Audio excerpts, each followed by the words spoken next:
Good afternoon, everybody, and welcome to the Western Bay of Plenty Transport Committee meeting of Friday, the 5th of June 2026. In terms of health and safety, if the alarm sounds, please make your way to the nearest emergency exit. The assembly point is down Denport Road.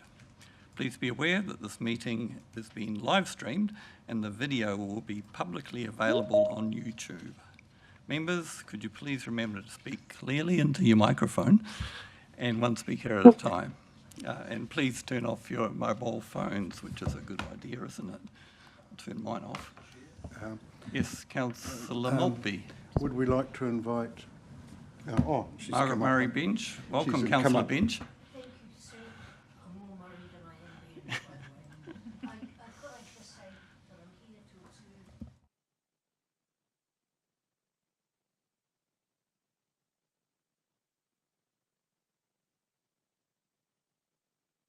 So, please speak into microphones, otherwise the people online, and we have a number of them. We have Councillor Kat McMillan, Susan Collins, NZTA, Jen Schooler, Councillor Schooler, TCC Councillor Schooler, and as well we have Councillor Taylor, TCC, and Councillor Roseboom, also TCC, here today to join us. So, welcome everybody. So, opening karakia, and I think we've got the privilege to allow Sarah, our committee advisor, to do the karakia. Kia ora. Po hihiri, po rārama, po o te whakaro, po o te tangata, po o te aroha, te po e hiri nei i a tātou, mauri ora ki a tātou, haumi e, hui e, tai ki e. Thank you, Sarah. So next up is apologies, and we have apologies from Mayor James Denyer. He has another engagement elsewhere. He normally does attend. And we also have Councillor Rodney Joyce, who can't make it today. So anybody else? Have I missed anybody in terms of apologies? If not, I'll put the resolution. We have a quorum. Yes, it's a bonus if you have a quorum. Will we move her? Moved by Councillor Maltby, seconded by Councillor Ray. I'll put that all those in favour. Against, that's carried. So public forum, Councillor Taylor. Thank you, Chair. Just as an alternate, do I get to speak? I think previously Councillor von Dadelson didn't like that idea, but just asking what your opinion is. Yeah, no problem at all. And I encourage any elected member that joins us in the transport meetings to allow them to speak, because I think it's quite appropriate. If they're interested enough to come along, they should be able to have input into the meeting. So public forum, I haven't been advised of any speakers in the public forum. Maybe next time. It's always nice to have some people from the public speak at our meetings, and we are very open generally and allow members of the public to come along and have some input. Acceptance of late items. We have a presentation on major transport projects, and they'll be presented by Jane Small and Chris Barton, who over there. Welcome, Jane, and Chris was here earlier. And acknowledging also Oliver Haycock from the Regional Council is attending as well. Thank you. Confidential, we need a mover and a seconder to accept the late item, moved by Councillor Maltby and seconded by Councillor Crowther. So I'll put that, all those in favour, against, and that is carried. Confidential business to be transferred into the open, there aren't any. Next item is change to order of business. I think we'll just go with the flow with whatever is on the agenda in terms of business, noting that we do have that additional item that we've just mentioned earlier. So we also got some minutes from last August, if you can believe it or not. That was some time ago. If members have read the minutes, and just looking at the minutes, we have Andrew van Delsen's name there. He was the previous chairperson, so just like to acknowledge the work that he's done on this committee, and also Councillor Ron Scott also has input into the previous or this committee prior to the last election.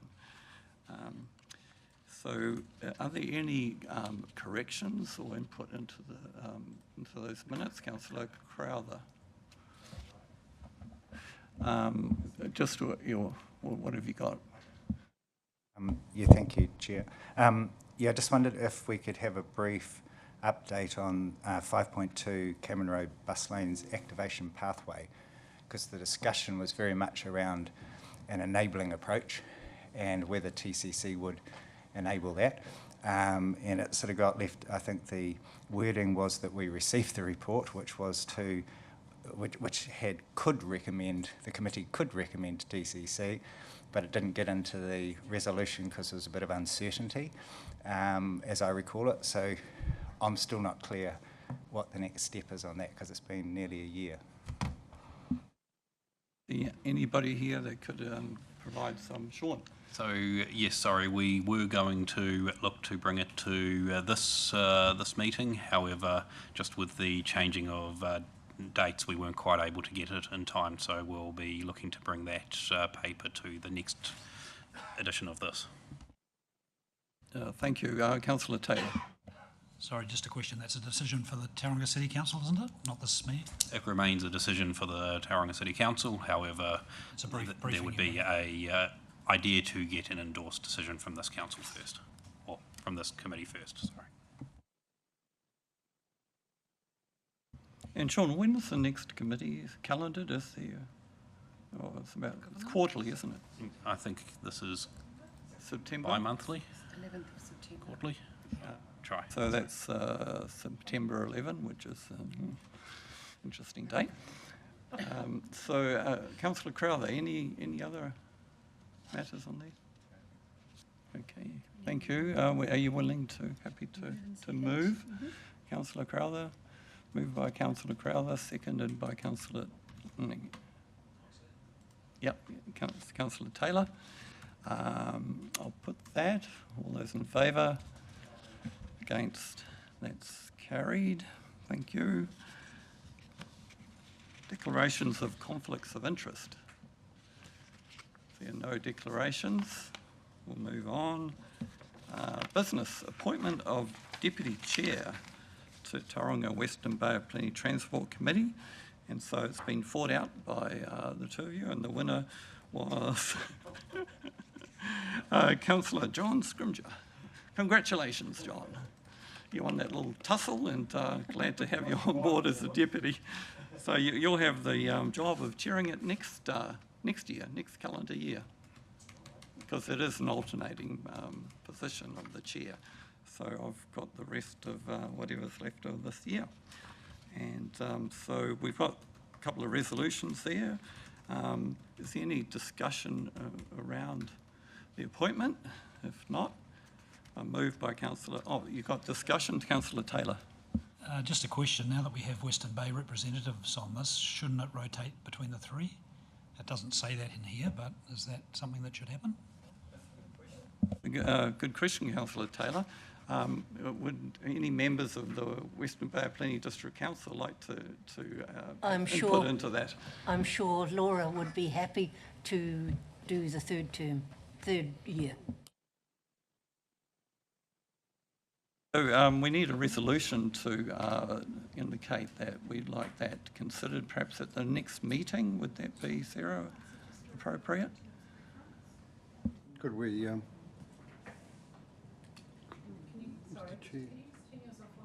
Oh, sorry. I suggest that we bring back a review of the terms of reference to the next committee meeting, because there's also quorum needs to be updated with the additional membership. We'll have tidy can ups do need it to be done. at the same time, because I think given what the central government is doing, wanting us all to hold hands and join together, it's quite appropriate that we include the Western Bay into that cheering process. Do we need a resolution to that effect, or no? We're just an action that will come back. Thank you, Councillor Maltby. No, that's covered it. Okay, so we've got resolutions here. So it's moved by, remind me? Have we got to move it? No, we don't. Oh, that's right. Rod put his hand up, and there's only a question. It's moved by Councillor Ray, seconded by Councillor Crowther. Any discussion? I'll put that. All those in favour? Against? It's carried. That's cool. I really like that because I thought about at the time to, also include Western Bay into the alternate cheering, and so it's a very good point. Thank you for bringing it up, Councillor Taylor. Now, the next item is 9.2, the Chair's report.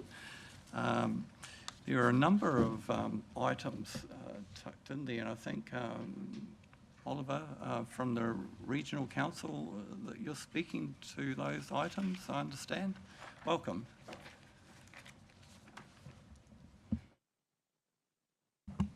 Tēnā koutou katoa.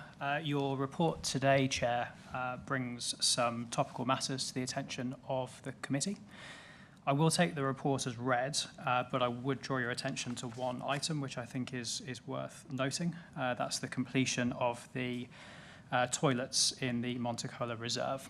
So that is a collaborative project between Tauranga City, Bay of Plenty Regional and NZTA, leveraging funding that we're able to get from a bus driver fund. So not only does that provide a new facility for members of the public, but also an opportunity for drivers to take breaks and use high quality facilities. I'll take the rest of the report as read. More than happy to take questions. Thank you, Oliver, and the report, I see it's much appreciated by the drivers, so it's a good asset. Councillor Taylor. At the last meeting we had, Oliver, which was a long time ago now, but this committee recommended to the Regional Council that we increase bus fares by 25%, I believe. That didn't happen. Can you give us a bit of background on what went wrong there? So the recommendation of this committee was put to the Regional Council. The Regional Council considered this committee's recommendation alongside other factors and chose to implement a lower level, which was 10% rounded up. What I would note is through the Regional Council's draft annual planning process, there is a plan to put fares up by CPI this year, which broadly equates to another 10 cents per trip.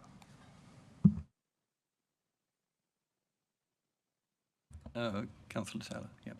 I just wonder, there's a lot of discussion on that day. It must have gone on for at least an hour and a half, and the decision was overruled by Regional, which is their prerogative, but I do wonder what the value of this is if we make a collective decision and then it's kiboshed at that level.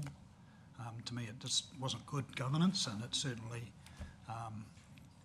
came across as a bit of a stampede from our end that we didn't have any input into that decision that was taken away from us. So, wasn't very happy at the time.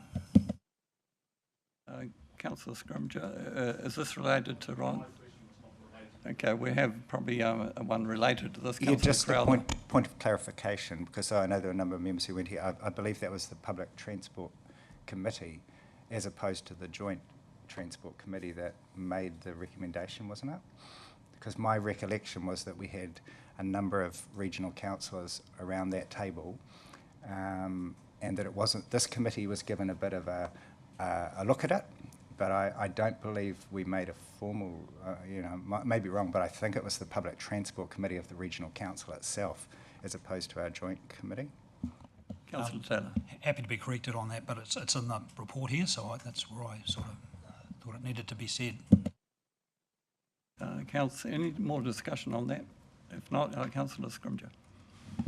Yes, my question was around the comments on the school bus capacity, and has the larger, higher capacity vehicles sufficiently catered for those needs? and I guess ancillary to that, school bus loadings used to be calculated allowing for so many standing students. Is that still the same? So through you, Chair, broadly, we are on top of capacity issues for the current school year. We are still working closely with the operator, looking to swap out a couple of vehicles with even higher capacity vehicles just to iron out a couple of final pinch points. You're correct, Councillor. So the loading limits for school children are higher than urban buses. Historically, that goes back to when buses were predominantly fitted out with bench seating. So there was the ability to get three children on a seat that would usually accommodate 2 adults. But yes, buses running purely for the transport of school children, depending on the age of those children, do have higher loading limits than urban buses.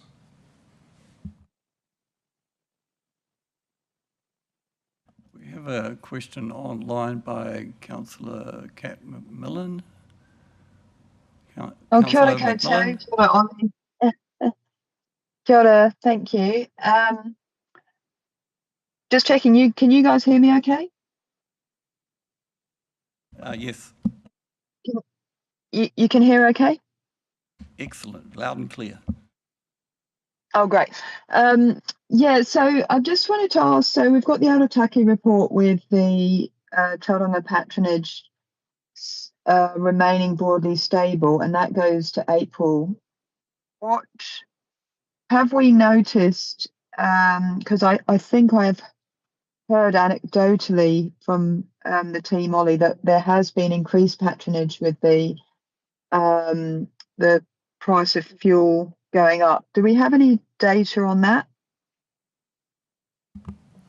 So through you, Chair, yes, we have observed some increases in boardings that align with higher fuel prices. If you look at the graph on page 23 of your agenda, you can see that there is a pronounced peak, sort of March, April of this year when compared to the same months the year prior. The challenge for us is that also coincides with the back to school period. We have seen increased school travel numbers with back to school this year, as well as the increase in urban bus fares as well. The trends do take a few months to come through and to be able to pinpoint the exact cause, but it does appear that we're running 3 to 5% up on the prior year, and we are crediting a lot of that to higher fuel prices. Yeah. I mean, it'd be great to sort of capitalise on that and really get that mode shift. And just on that graph, Ollie, why does it drop off from March to April so dramatically? So through you, Chair, that's with just the seasonal impact of Easter, so lower trips. Oh, right. I with, wondered if it was schools something. being Yeah. off and people being away. Yeah, I wondered that. Yeah. Okay, thank you. Councillor Crowler. Just wondered, Ollie, around the reliability and it's sort of, or punctuality, sorry. Not reliability, punctuality, where it sort of hovers around sort of between 70 and 80 for most of the time. I noticed like the trend line doesn't really correspond totally to the patronage line. So it's not like you're taking longer for people to get on or off or anything. It seems, and so I'm looking, is there any pattern you can see around that firstly, and is there a comparison with other metros? Because my understanding is Auckland has sort of fairly severe, well, it used to have severe financial penalties if they were below 90 or 95, and we're nowhere near that. So punctuality has been, generally speaking, declining over time, but that is due to deteriorating traffic conditions and a timetable which hasn't been substantially updated for 6 or 7 years. We have worked hard with the operator over the past 18 months to try and fix and address some of the low-hanging fruit when it comes to performance. And we have actually improved performance in the region of about 10%, but acknowledging that there's still a fair way to go. In terms of patterns, performance is seasonal. We tend to see a significant dip when the Christmas holidays end and everyone goes back to work. There seems to be a period of 6 to 8 weeks of significant disruption on the network, which then tends to peter out as people get into their travel patterns for the rest of the year. But what I would acknowledge is through the draft annual plan that the Regional Council is looking to adopt later this month, there has been a provision made to improve performance further in Tauranga. So we will be doing some targeted work over the next few months to try and address some of those routes that habitually perform poorly when it comes to reliability and punctuality. If you would like, I can just make a bit of a comment on what we see through traffic patterns as well. So if you look at the last 12 months in particular, when the Regional Council have made a bunch of improvements, the real outlier there is January, which is, as we all know, when we drive on the roads, it is a lot more free-flowing because a lot less people are travelling, both on buses but also in general vehicles, with a bit of a dip around that November and February, which also aligns to when people are changing their routines a little bit. November, just before Christmas, so you've got schools doing some activities as well, so more people in their cars. And February, people are starting to come back after their Christmas holidays, and that's also when we see general traffic delay as well. Thank you, Sean. Oliver, you've got some more input on that? Yeah, just a final observation that staff have made that might be of interest to the committee. Our analysis is showing us that we've harvested the majority of the low-hanging fruit when it comes to improving the performance of the bus network. And we were left with the conclusion that without investment either in the timetable or measures to support buses with reliability, it's unlikely that there were much more gains to be made. So that underpinned our recommendation to the Regional Council that they considered providing an amount of money to invest in the core timetable. Thank you, Oliver. Members, are there any, another one online? That's Councillor McMillan again, is it? Oh, thanks again. Sorry, this is another patronage question. With the Western Bay specifically, around this trend continuing to decrease across all units, reflecting changing travel behaviour. So can you just expand on that a bit more, Ollie, and what we can do or what is being done about that? And how can we shift the dial there? I mean, obviously, reliability is, you know, as has just been discussed, is important. But it is, yeah, what's the turn off about buses if it's declining? That kind of seems quite surprising. Through the chair, you hit the nail on the head with reliability, Councillor McMillan.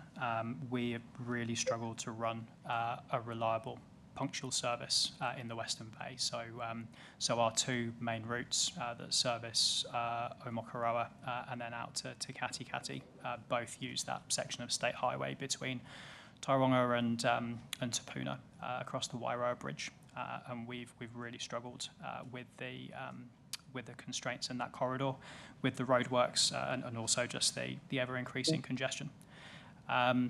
The TNL coming online, we're expecting to offer a lot of respite to the services in that corridor. But until we are able to reap the benefits of the alleviation of some of the congestion, we are going to struggle to run a punctual service there. What I would reflect on, though, is we did do some targeted engagement with the community up in Kati Kati, Waihi and Waihi Beach around the Waihi Town Connector. What we did find when we undertook that engagement was there was actually a low awareness of the service itself. So we are doing some targeted promotion of that service to try and encourage some more people to use it. Yeah. And so the decline is that people have sort of tried it, and then with the buses being held up in congested traffic, they sort of give up. So they'll give it a go and then give up, because obviously if it's not static, it's actually declining, then obviously more and more people are giving up on the bus. That's our observation, Councillor McMillan, yes. Yeah, that's pretty bad news. Yeah, okay, thank you. Thank you. Now we've got another question from Councillor Murray Venge. Emphasis on Murray. Sir, a couple of nights ago, a mother was lamenting at a Namokoroa meeting that if the daughter misses the flight at the bus at 5 o'clock, there's nothing else. And their call for a better weekend service as well is something that I think people are looking forward to. So it may be a drop-off in service at the moment, but if the service was better, I'm quite sure there would be a lot of take-up from young people during the week and also at the weekend. Thank you. Councillor Taylor. Ollie, in the report we talk about the on-demand trial. It's been running for a couple of years now, and I see that it's been confirmed that will come to an end in December. A couple of things. What have we learned from it, and what is that going to mean for future? I've had a lot of residents anecdotally report on how good it is and how they're now relying on it, and it just seems a little bit cruel to me that the thing's going to be ripped away when it has been successful. And you sort of say in the report the numbers are much better than they were on the previous direct routes. And yeah, it seems a shame that we've spent a lot of money getting this information. How do we actually get that into our future? It's a very good question, Councillor Taylor. Through you, Chair. On-demand has been a tricky one. You're absolutely right. It is valued by the community, and there are a lot of people that benefit from it. But it does come at a very, very high price per boarding, $25 plus a $4 fare on top of that, so $28 per trip. And the regional council did debate that at length through the annual plan deliberations in terms of community value versus cost to ratepayer. There are a multitude of learnings from the trial, which would be very useful in assessing any future proposals for on-demand. There's a lot of stuff that's worked well with that trial area. There's a lot of stuff we've learnt that we would do differently if we ran a future trial or stood up a service elsewhere.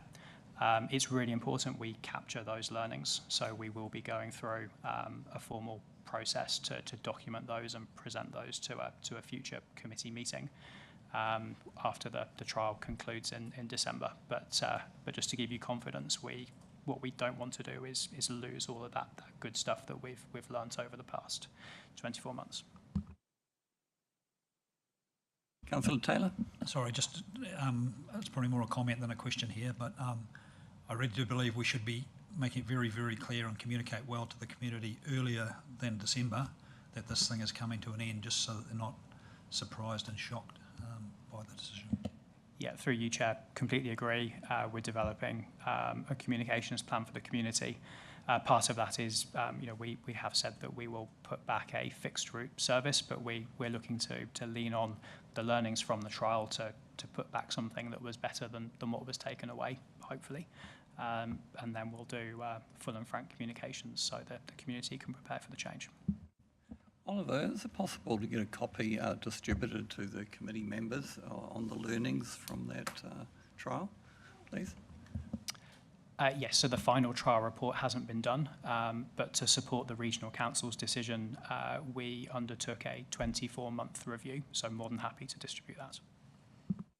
Thank you very much. Councillor Crowther.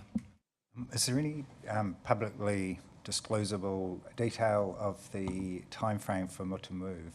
It's 2027, which is better than 28, I guess, but is it near the front, near the back, or can we not confirm at the moment? It's 2027, through you, Chair.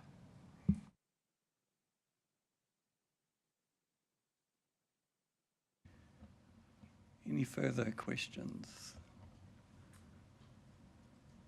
number of reports there. We're all comfortable and happy to receive. Councillor Maltby. Thank you, Chair. Ollie, is there any other use for those on-demand buses that we could utilise in the network? So through you, Chair, those vehicles belong to the operator. So we wouldn't retain those at the end of the contract. Be up to the operator as to what they do with those. Oh, no, I realise they belong to the operator, but you have the vehicles there and obviously the staff and drivers. So I was just wondering whether there's any option to use them for some sort of contract. Not really. Not that we've identified, Councillor Maltby, and certainly not within proposed budgets for next year. Councillor Murray-Bench. That begs the question, if it's a private operator who owns the vehicles, is he or she any intentions of promoting the service themselves? Can you encourage that? So through the chair, we do work closely with the operator to promote the service as heavily as we possibly can. So there have been extensive promotional campaigns run to encourage the use of on-demand. The other thing with on-demand is there's a much more personal experience between driver and passenger, so there's the rapport built up there. So the operator have really invested in that customer service training with drivers. So there's a lot of stuff we've been working with the operator around to promote the use of that service. And usage numbers have been impressive, but as I mentioned in response to Councillor Taylor's question, it's just come at a very high cost per boarding.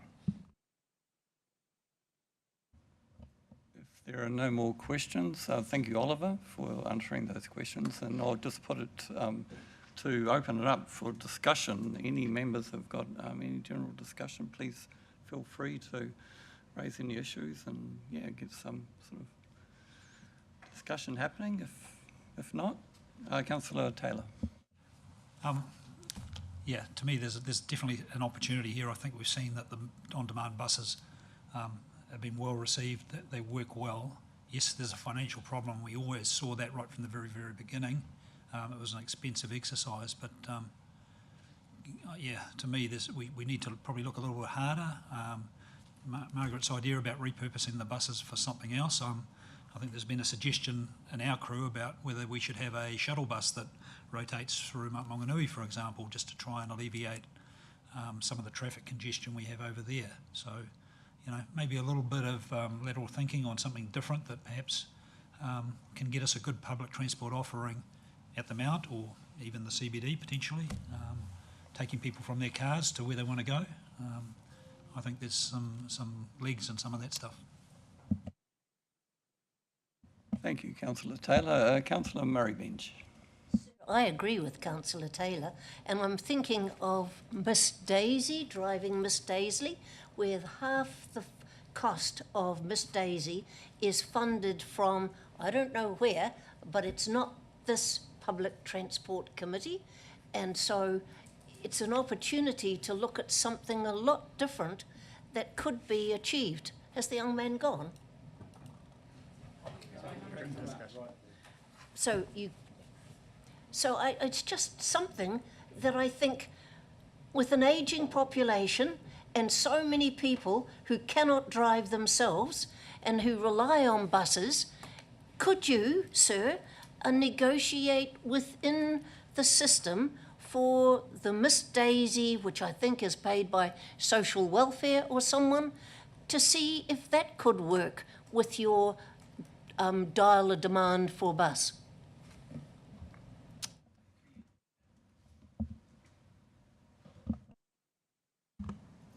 Through you, Chair. Sorry, I thought you'd moved on to discussion, so I left the table. In response to your question, Councillor Murray-Bench, so Regional Council has a key role to play in the provision of total mobility, which is the service that you refer to, which includes operators like Driving Miss Daisy. Those services are incredibly popular, and we're seeing significant year-on-year demand. we can certainly have a think, but I can't see an immediate opportunity to utilise on-demand vehicles in the delivery of total mobility services. I think the bigger challenge as well is I can't see an obvious opportunity where we'd be able to utilise those vehicles and do that within the funding requirements of NZTA, so it would come at significant cost to the regional council. Any further discussion? Councillor Ray.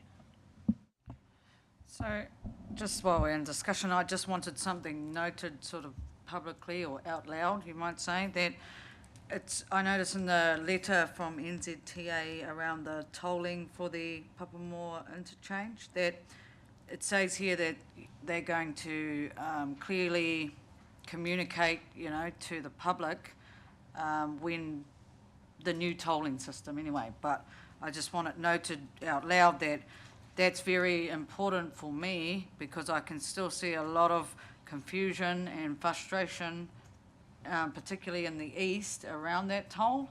And obviously when you insert change, there is always a lot of grumbling, but it could be a positive thing, and I just think the more communication that happens, the better, and it cannot be just online, because there is a lot of people that do not use that as a mechanism of communicating.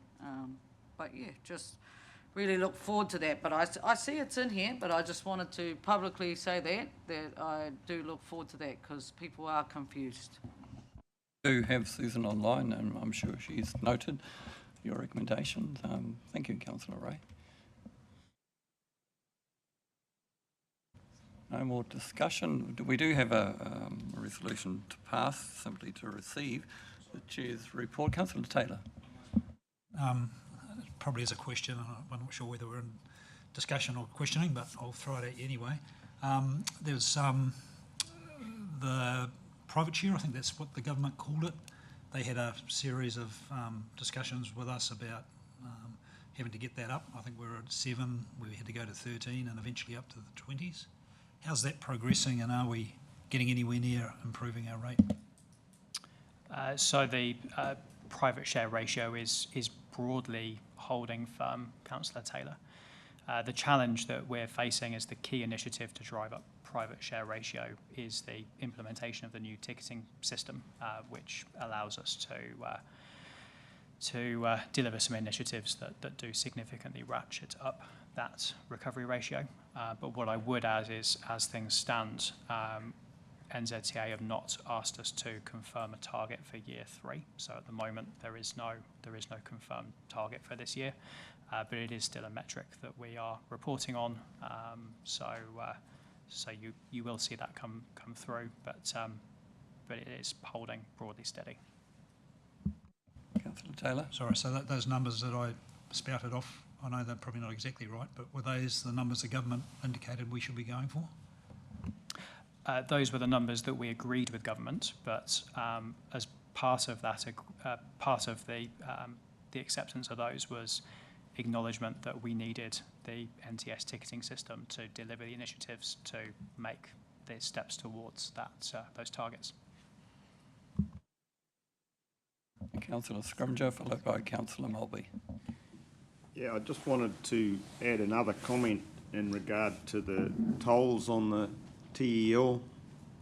I appreciate it's a complicated matter, and there's been a lot of squealing in the community that seems unjustified to me, but the thing that I think's somewhat unjust is that people who enter the Papamoa East interchange and travel into Tauranga pay $1.10 per vehicle for using roughly half the road, whereas people who turn or access the road there and travel east have to pay the full $2.30.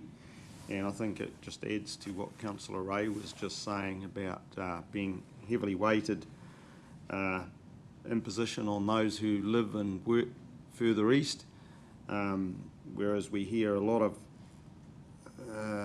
talk in the media about, which I agree, it seems very unjust that Tauranga generally has to have 2 of the 3 toll roads in New Zealand, but even within that, it seems quite unjust too. And more coming, Councillor Maltby.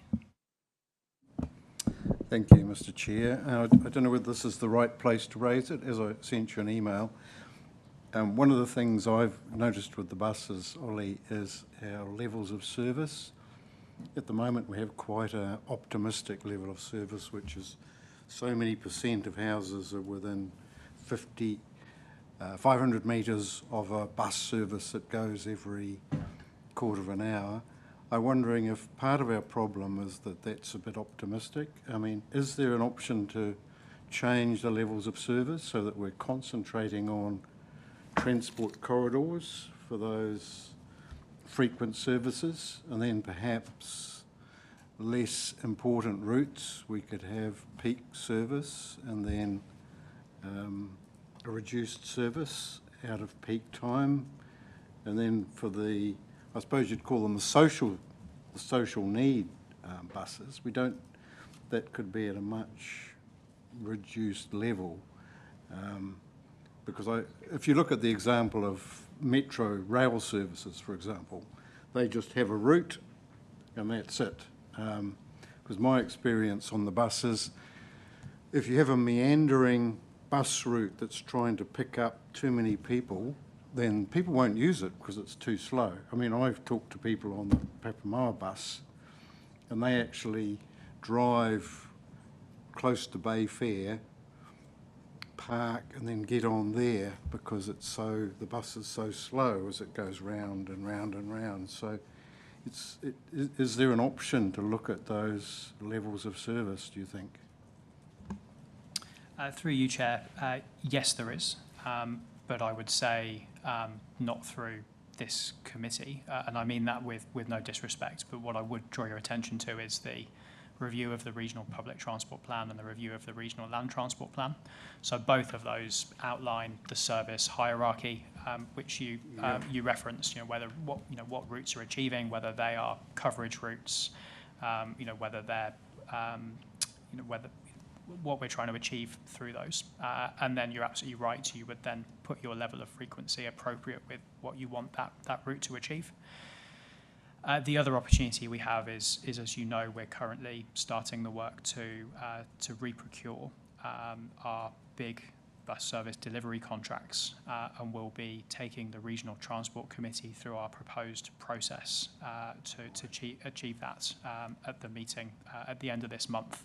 So I would suggest that we utilise the Regional Public Transport Plan to set the strategic aims for the network, which will then be delivered through that procurement work in terms of what we decide to buy. Councillor Scrimge is on the line then.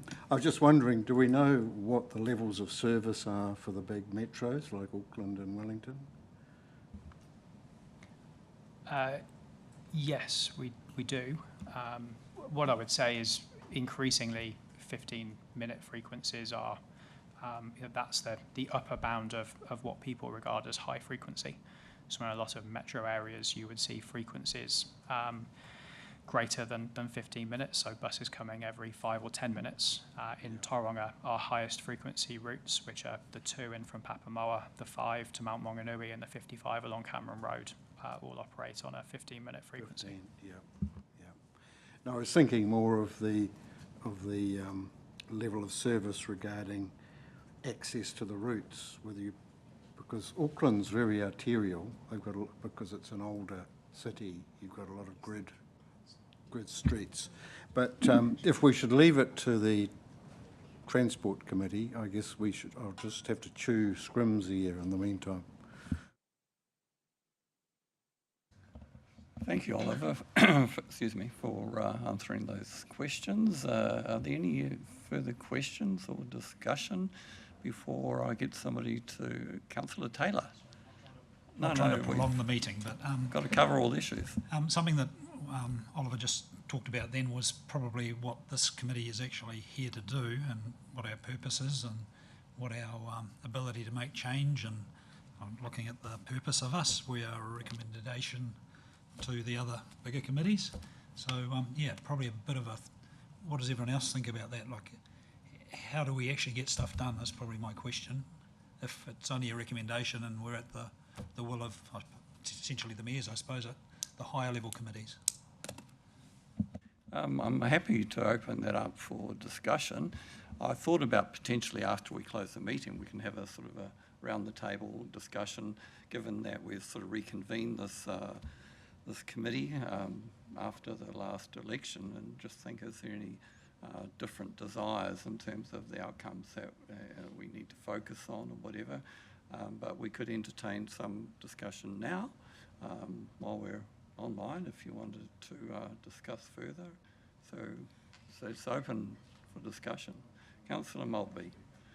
I think we do need a mechanism. I mean, if we have this committee, we need a purpose and we need to feed that up the system somehow. So I guess it's good if we can raise issues and recommendations to go further up the channel. Councillor Murray Bench. Excuse me, but why does it have to go further up the chain? Is this a committee, you've got all the experts around you, why is it capable of making its own decision? It's called no delegated authority. Oops, sorry. I haven't got the agenda, but just following on from the last person, I can't see why it should go up anywhere. If you're concentrating expertise around a table, use it and push it. Thank you. Councillor Crowther. I think it's a good question, but I think there's probably natural limits to that as to the financial implications of decisions. But I guess I'm interested particularly in the transport system plan and how that's going to be structured and who the representative will be for the TSP, because one of the goals of this committee was to actually have everyone represented around the table, including NZTA, and having TSP with, I guess, an independent voice around the table, so that you had Tauranga City Council, Bay of Plenty and Western Bay councils all having representation, but TSP having a kind of evidence-based transport approach which could feed into that wasn't just coming from one council, where the staff could be potentially trying to follow guidance from their own elected members. This would be sort of more of an independent voice. So I guess the question is, how does TSP fit now that I understand we don't have a independent Sean and Oliver, if you're happy to have input. Yes, I'll try to just cover a couple of those items off. First of all, on that decision-making element, so we, I think it was around 18 months ago, held a bit of a workshop on what the elected members wanted this committee to be, and that is how we got to the terms of reference that you have in front of you, and that's part of the whole no delegation, but having the power to endorse to the relevant council. If you did want that changed, that would be a conversation wider with your colleagues and your respective councils, and then staff would be more than happy to look at a revised terms of reference if there is a desire to do so. But I suggest that that's taken back to your respective peers in that format. Ollie, from your perspective, you'd agree with that sort of? Yes, I would, Chair. The other thing I'd probably add is later this meeting you're having a presentation on the TSOF, which is effectively the analytical work which suggests the relative importance of the various big transport projects. Ultimately, that will support the prioritisation of those projects in the Regional Land Transport Plan, which is the region's bid for funding from central government. And we feel that this committee could have an important role in recommending to the Regional Transport Committee what the sub-regional priorities are. So we see that as a relatively important bit of governance oversight that this committee can have, certainly through the remainder of this calendar year, acknowledging that every council is busy preparing a long-term plan at the moment as well. See, we've got Councillor McMillan online. Oh, kia ora, thank you. Yeah, I mean, I suppose in a sense, what I feel is this committee could be valuable if it has a strategic advocacy and accountability role. I think my concern would be if it's kind of an information sharing from the staff expertise to the three councils, then that could be done without a committee. What I would hate this committee to do would be to bog down and slow down the time and cost of our staff getting on with doing good work. So, I mean, I did, Rick, thank you for asking that question via email and, giving us the opportunity to respond. But for me, I think a key thing, as you've suggested, Ollie, is that being able to advocate and make recommendations to the Regional Transport Committee, understanding that they are recommendations, and that's the advocacy piece. We don't have budget in this committee, and that's why we can't actually make decisions. We can only advocate. But for me, it's about tracking decision making against mode shift targets, because I feel that does fall between the cracks. And I think a role being in an urban environment, primarily urban environment, I appreciate a lot of the Western Bay is rural or semi-rural, but focusing on the Western Bay sub-region,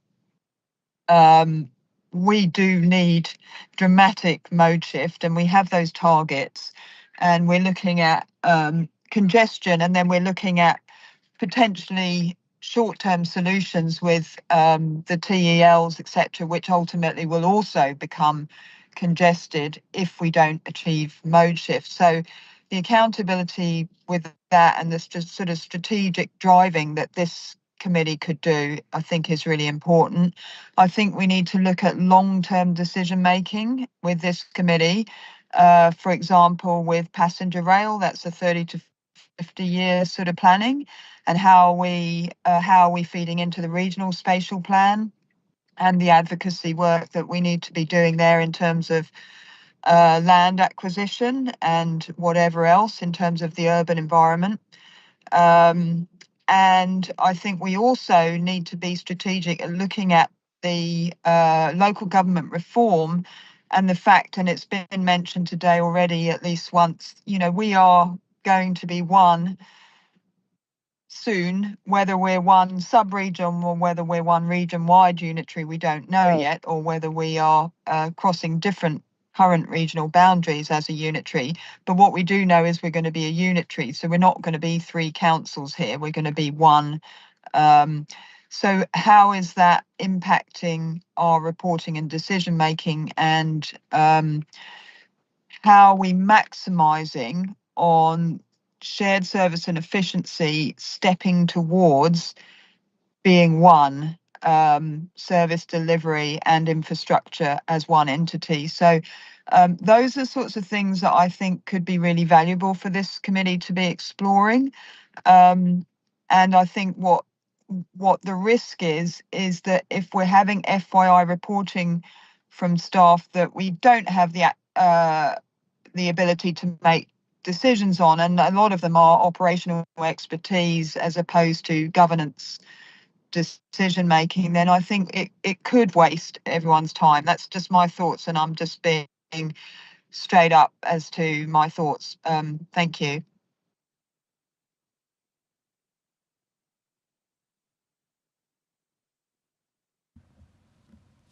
Thank you, Councillor McMillan.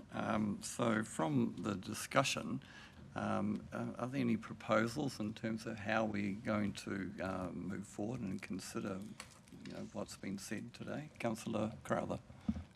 It'd be great to get an answer on the TSP, and also, I guess, on the major projects director and how she fits in, and Sorry, I Our- can't hear anything now. Just checking that you heard all that, A, and B, Yeah, we not heard- sure why I can't hear anyone speaking. Can you hear me, Councillor McMillan? Hello? No, have you, perhaps Councillor's muted her speaker.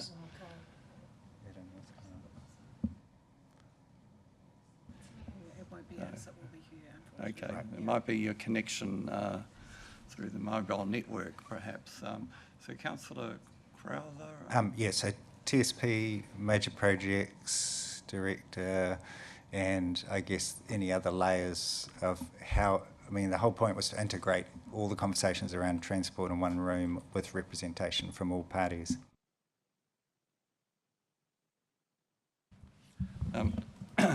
So we've perhaps got some input from staff. Yes, so if I give TSP as an example, the predominant output of TSP at this point of time is TSOF, which is your next paper, and then following that you do have a major projects update being provided to this committee as well. So, sorry, not quite sure what the... I'm suggesting that previously the transport system plan had a director and a something or other else. What was Sean's role? Anyway, they had Sean, who was dead keen to get stuck in around this table and support us, and was very keen to support community engagement and consultation on the transport system plan. And so they were going to be there, and we had discussions with our chief executive around integrating the major projects director into this committee. But I'm just seeing that we've got Matthew listed still in the terms of reference. I understand he's not there, he's not doing that role. So it's just practically who will actually be there, and will they be part of this committee in a sort of more formal sense? Oliver. There are some of those issues that I can't speak to, Councillor Crowther, but in reference to the TSP specifically, so the TSP has an independent chair. Historically, the TSP has also had an independent program manager, which was Sean. Given the lesser program during this 3-year period, the decision was made that we would resource the program management internally. So that has been being passed around between the councils. So historically, so for the past 12 months or so, that was Matthew Kilpatrick, but Matthew's now moved on. And now we've got, is it Path from Tauranga City? Yes. Yep. Who is taking up that program management role. So that's no longer an independent position. I think the TSOF presentation will probably answer some of the other questions. So perhaps if we come back to wider TSP questions after the TSOF presentation, that would be my suggestion, Chair. Thank you for that suggestion. That sounds a good way forward. Councillor Taylor. So some good stuff there, thank you. I really think we need to look a bit closer at why we're here, what it's for. If I look at on the website from Regional Council, our purpose is to provide effective political governance for this, and if we can't make decisions, I'm not sure how we can govern. So I really do think we need to look closely at what we're able to do, understand that, and then work out whether they're actually needed. Any ideas on how to achieve that, the process moving forward? Yeah. What would you like to see, Councillor Taylor? I'm just wondering, is this the actual terms of our employment, as it were, that is on the website, or is it something bigger than that, that this is paraphrasing perhaps? You're referring to the terms of reference of this committee? No? Yeah. So essentially I've gone from the minutes that tells us what our terms and things are, and it's gone to the Regional Council website where there's a couple of sentences about our purpose, which to me don't actually look like they've got very specific stuff. So. Can I note staff already took an action to review the TOR in light of Western Bay? It might be pragmatic to seek input to any other potential changes to the terms of reference so that we can put up a paper for discussion next time to structure the outcome a bit better. Thank you, Renika. I think that's probably... It's a good idea, but I think perhaps that's 3 months away. In the meantime, can it sort of be circulated for discussion perhaps by email or something? I'd like to also hear from the other members representing the two other councils. Councillor Murray Bench. For one who's not formally here, I think the discussion is really worthwhile. I think we've got 3 years, and is it 2028, the next election? And then there'll be no regional council, and then we have to decide how, in fact, to bring it all together, and what, in fact, our purpose will be. So I think it's quite critical that someone's doing a lot basic work. Public transport isn't going to die, and roading isn't going to die, especially if we don't have women pregnant going to the hospital and having a whole lot of cycleways. We should be able to have a better public and roading network, and I think that this transport committee will be really quite important, and it should not underestimate the power that it should have. And if, in fact, you link into the finances of council, we haven't decided which way we go, but quite clearly this is one of the options, and it will be over to us to decide as to how well we negotiate and make it worthwhile. So, sir, it's all in the potting mix at the moment, but I think the future, we know that Tauranga is going to grow, we know that Western Bay is going to grow, we know that the roading network's going to improve, and that motor cars will drive on those roads, people will cycle on them, and they'll walk as well. So, and not everybody in an ageing population will own a car, and so the public transport system, I think, is alive and well and should remain so. So I don't want to put a nail in the coffin at the moment or a peg in the ground, but sir, I think this is really important, and so you just don't want to go up, you want to have the power to make the decisions yourselves and get on with it. Thank you, Councillor Murray Bench. Appreciate your comment. Councillor Maltby. Thank you, Chair. I'd make the comment that it is a joint committee. I think we should be able to make recommendations up to the Transport Committee, but the Transport Committee itself can't make decisions on behalf of the three councils. It can only make recommendations because it's the three councils that pay for everything. So the Transport Committee can't commit the councils to budget decisions, and I don't think we should expect to commit the Transport Committee and the councils to budget decisions either. But I think it would be very valuable if we can discuss things and make recommendations to the Transport Committee. I think that would be a very useful function because we have a different perspective. Transport Committee, now that we've merged the two committees, you've got the mayors, they're looking at it at a higher level, but there are a lot of local issues that do need to be addressed, and I think we could perform that function very effectively if we wish to.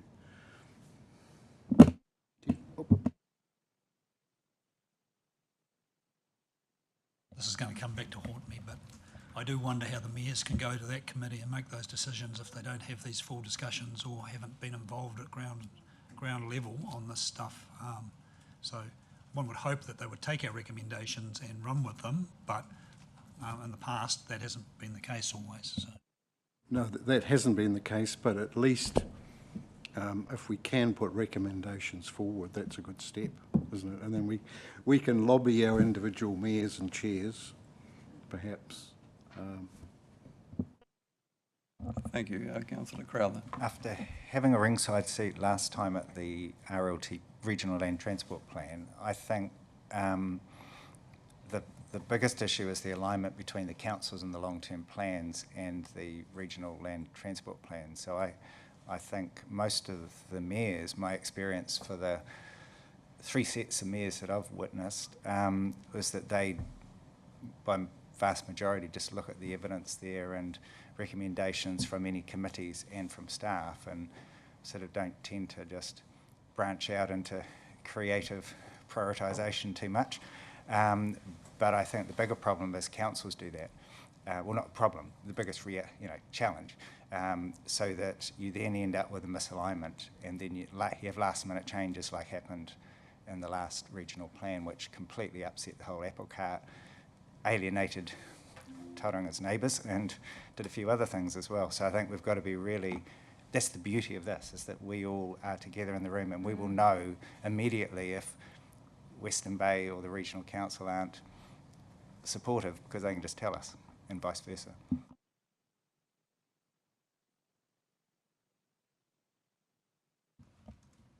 So,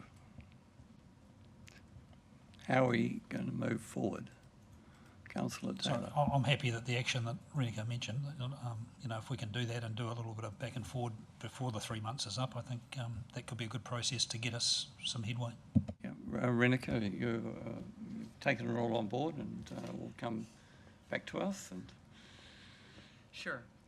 have a pathway to make some progress. Thank you. Thank you, Councillor Just can we Mulvey. just clarify what Reneka's doing, just for those of us who with short memories?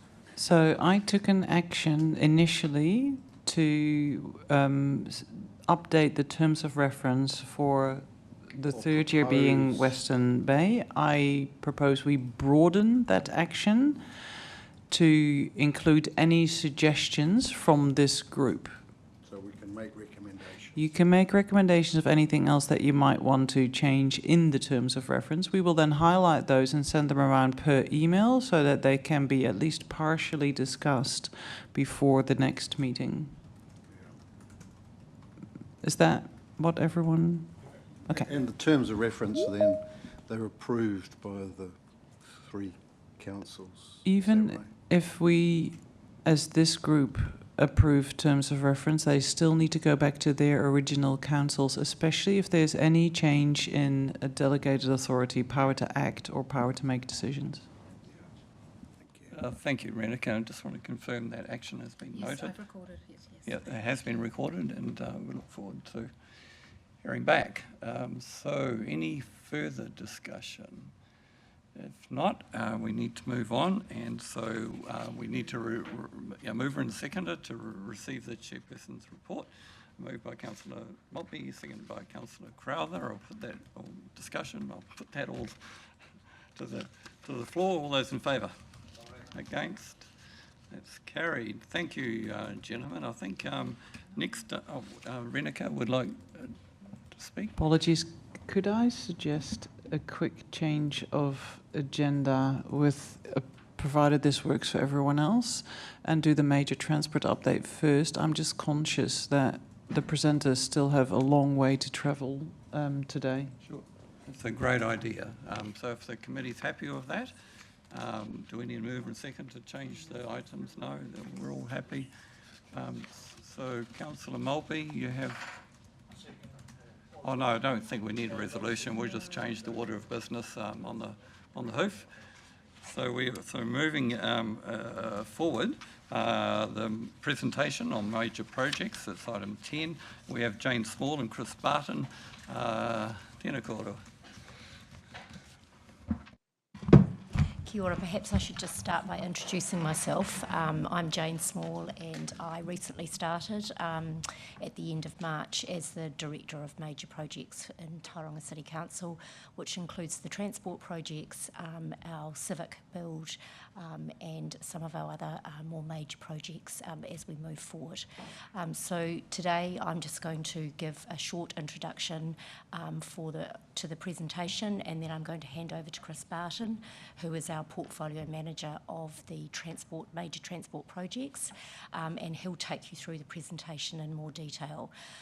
So just in terms of sort of framing this up, we were asked to present to the committee today around the major transport projects, and I think the key focus is really around the fact that a number of these projects will be delivered around the same time, or certainly there will be an overlap between the delivery of some of them. And there is a concern that's been expressed around the way in which we will manage the delivery to ensure that traffic and transport is able to be managed during that process. At the moment, in terms of giving you details around the way in which the project delivery will be sequenced, and the management of transport during those projects, it is too early in the design stage of the two projects in particular, which is 15th Ave to Turret and Cameron Road Stage 2, to give a detailed presentation to the committee, because the stages that those projects are at, we're just starting to enter into a more detailed design around them. As that design progresses, and as we understand the program more for each of those, which will occur over the next 6 to 8 months, and possibly up to a year, we will be able to keep this committee and others across Council Whānau informed around the way in which we intend to manage the projects.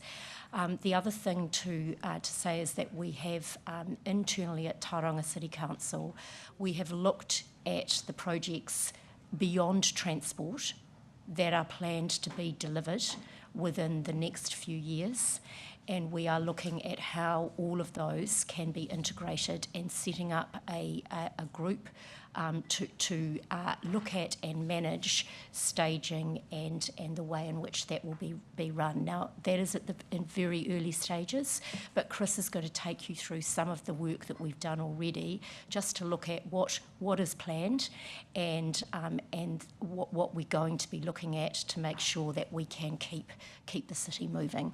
So I'm going to hand over now to Chris, and he can take you through the presentation. I think we're happy.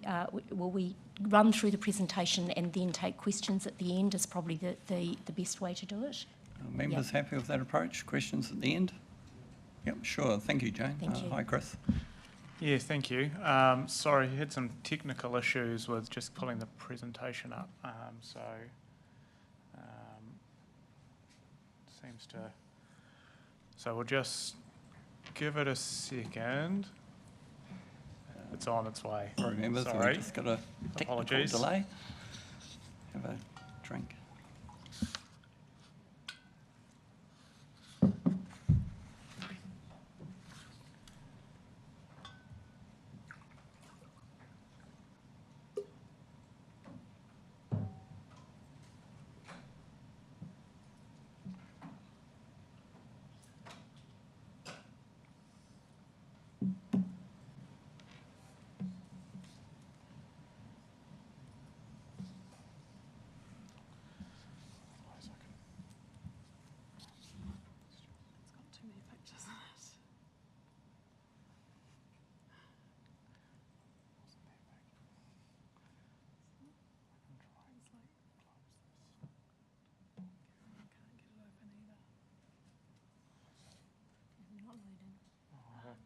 That's just died.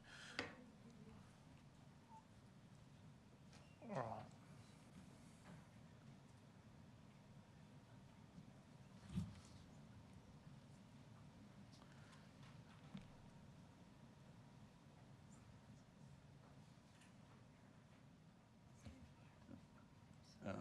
Yeah, if we can continue standing by. I'm sorry for the delay. Maybe if we become a unitary or a bay-wide council, we might resolve some of these technical issues. Oliver, you have some input. Point of order, Chair, if I may. So during the Chair's reports, I mentioned that I couldn't give any further detail on the NTS implementation date. I've been informed that the NZTA website has been updated, and Bay of Plenty is on the website, is going live in Q1 2027. National Ticketing Solution, the new ticketing platform. So that's Q1 next year. Thank you, Oliver, for the update. Appreciate it. How are we looking? Some change? No?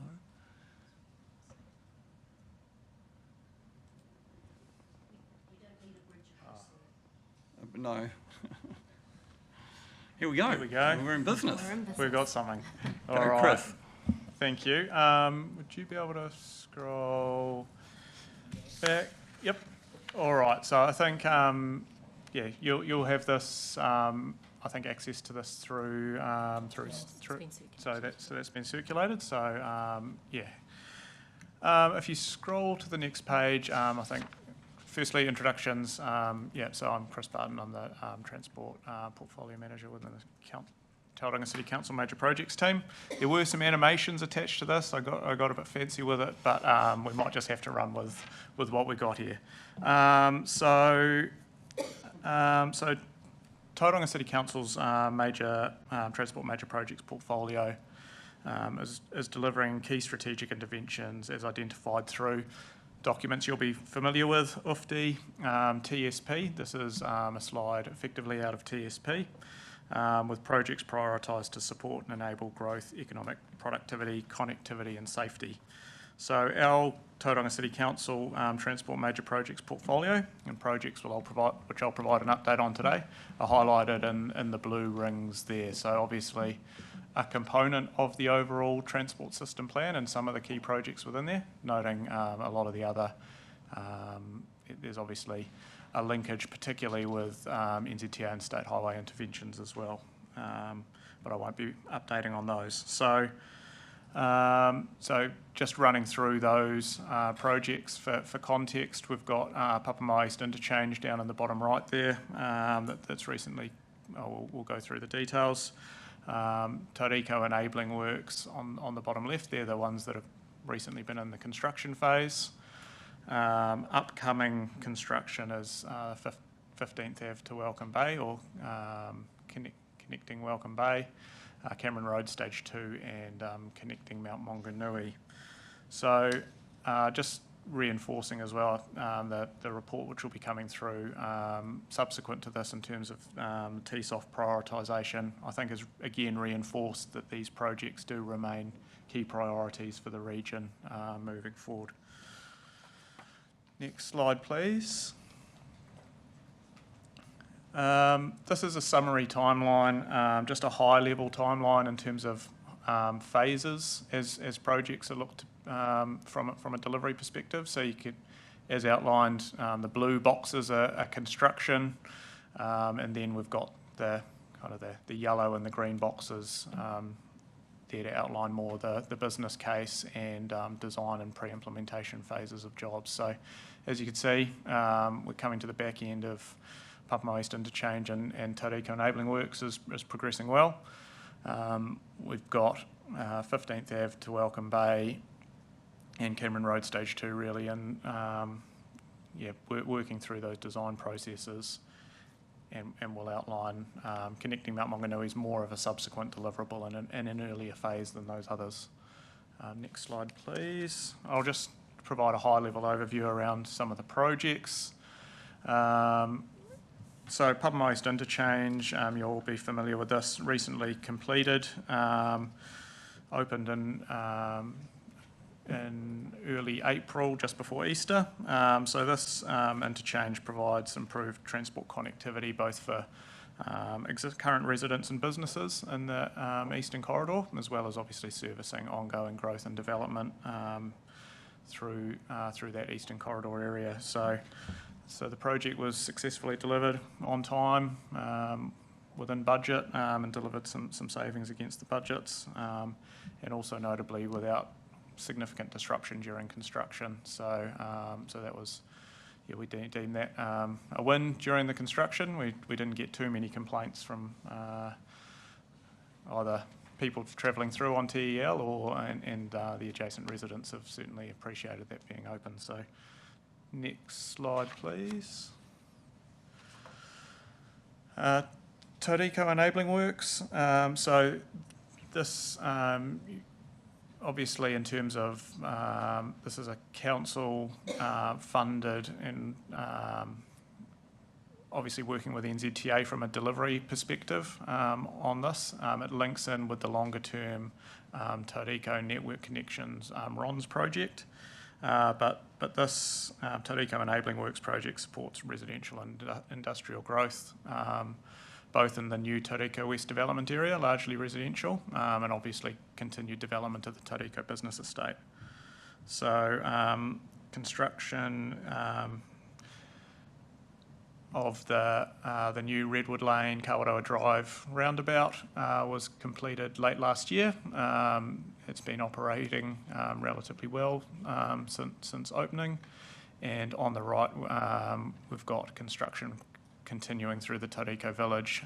You can see down the bottom of the picture there, that's the new connection into the growth area. So between both of those, they provide, I guess, the spine or key enabling transport connections into the new growth cell, and also construction of includes signalisation of the State Highway 29 Cambridge Road intersection, which I note also includes a bus-only connection to Fiore Ave to support and prioritise PT servicing for the new Tauriko West development area when houses start to be built in there and within that community. Next slide, please. So now we come into, I guess, some of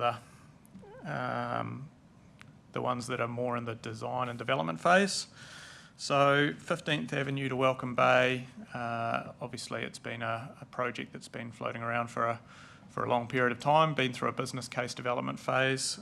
So we got the business case and pre-imp funding approved in 2025. It's also prioritised in the current NLTP to progress into implementation phase. So we're working through an early contractor involvement model for delivery of that. The early phase has been particularly focused on around the structural capacity of the Haureni Bridge. We're coming to the back end of that phase now and about to progress really into the next phase of design development. So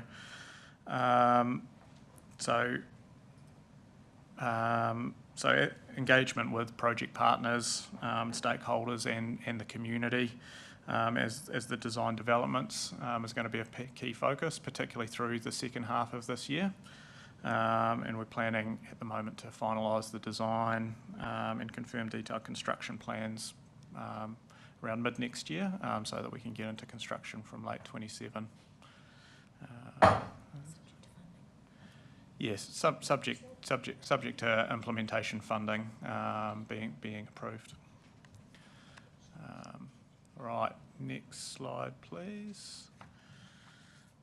Cameron Road Stage 2, obviously another key corridor. So this supports ongoing intensification within particularly the Te Papa Peninsula, a primary intensification area under smart growth, with key transport and waters upgrades. So it really is an integrated project, not just a transport outcome, it's an overall infrastructure outcome. And it also is a key connection in the long term between State Highway 29A and the existing Cameron Road upgraded corridor that you'll be familiar with. So a couple of notes on this one. So the design approach is to build a future-proofed 4-lane corridor, which enables flexibility in lane utilisation over time. So the design intent is to support this being a key walking, cycling and public transport corridor in the future. So the baseline scope for outside lanes on Cameron Road Stage 2 is currently recommended as a peak period high occupancy vehicle lanes, with off-peak parking through those.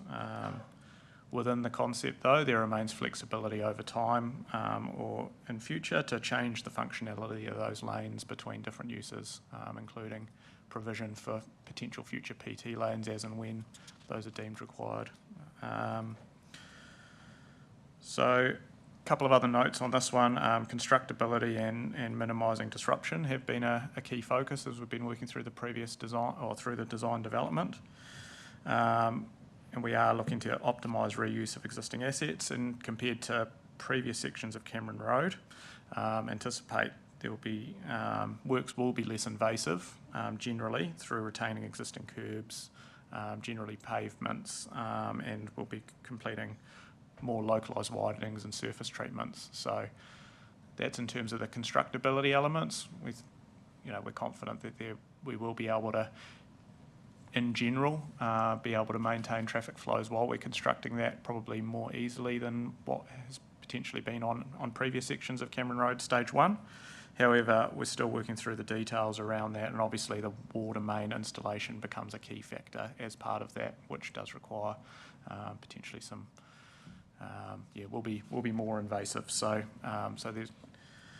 so we'll be working to phase the construction of Cameron Road Stage 2 in alignment with particularly the 15th Ave works. We're very conscious of the overall network disruption, and we'll be looking to phase and manage that, and we'll be progressing a lot more detailed planning on this, as Jane's noted, particularly over the next 12 months as we head towards construction. So we've got some run-in time to nut out the details around this, but we're certainly conscious of it, and looking to prioritise that energy, noting the concerns and the risk around that. Just another note on this one, we note funding for this is currently not co-funded by NZTA. However, we've got our funding stack effectively lined up from a council perspective, noting there's Crown Grant IAF funding as a primary supporter of delivery of this project. Next slide, please.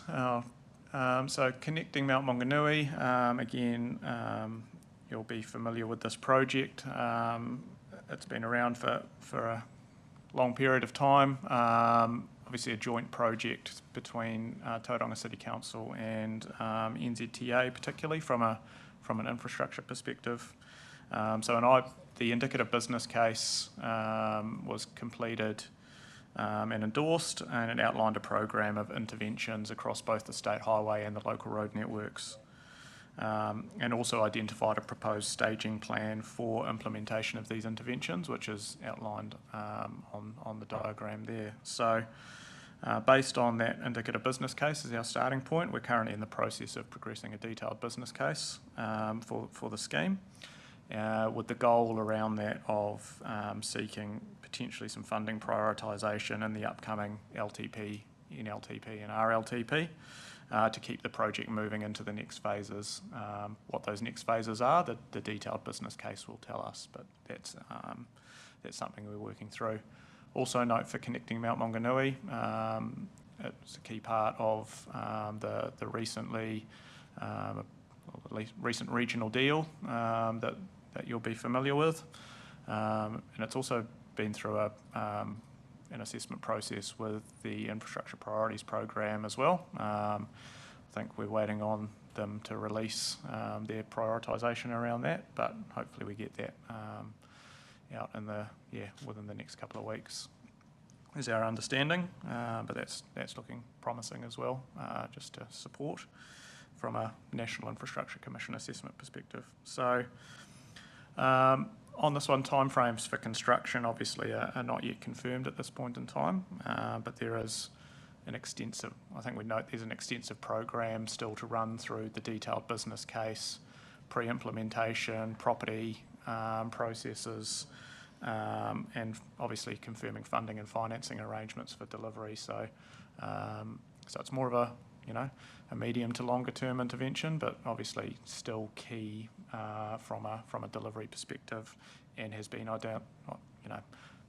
as a key priority previously through TSP and TSOF, and remains a key intervention. And I think I'd just like to note one of the key components I think this committee can look to support with on connecting Mount Maunganui would be to support ongoing prioritisation as we work through particularly the upcoming RLTP type processes as well, to try and maintain that momentum behind this project.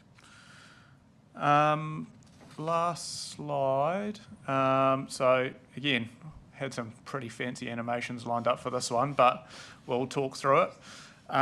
So This was to outline effectively some of the upcoming works, particularly over different horizons. So one of the key areas that we understand is going to be a concern is particularly through the Te Papa Peninsula, the area outlined on the map there, and particularly how do we look to maintain traffic flows and stage and sequence our projects, to support continued network efficiency. So just outlining a few of the key ones there. This side of Christmas, or this calendar year, effectively, some of the works on Malimi Street wastewater and some of the water mains up by the racecourse and Chadwick water main are looking to commence. One of the key drivers we've been working in alignment with the Waters team is to effectively make sure a lot of those highly impactful works are completed in advance of when 15th Ave to Welcome Bay or Cameron Road Stage 2 are commenced. So that's a time frame component that is currently in place, and that is the plan that particularly on Chadwick Road, those works are complete before we get into the other major transport works. 15th Ave to Welcome Bay, current construction timeframes for that are outlined as we've worked through in terms of from kind of late 2027 through to circa mid-2029. We're working through the details around that. And Cameron Road Stage 2, obviously we need to work through we will be working through the details around that as well moving forward. With Cameron Road Stage 2, we do have a bit more flexibility. It's not going to take 3 years to construct. What we're looking at doing is outlining effectively a construction window, and we'll be working on what is the logical staging and sequencing to manage the disruption within that window. So that's just another point to note. It's not to say it's a really long construction period. It's just to kind of identify the window of when construction will be happening. And I think I'll probably leave it there, and happy to take questions if there are any from the committee. Thank you. No, thank you, Chris and Jane. We have a question from Councillor Maltby. Thank you, Chair. And this is a very, very obvious question.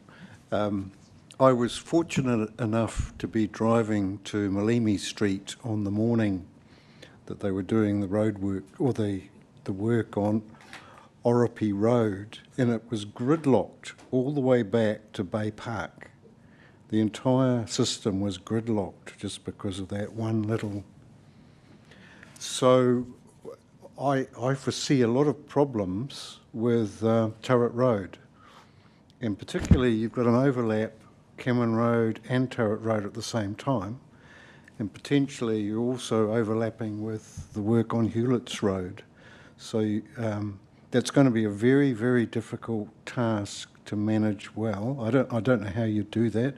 Is it possible to think about, for example, one-way streets to sort of divert the flow?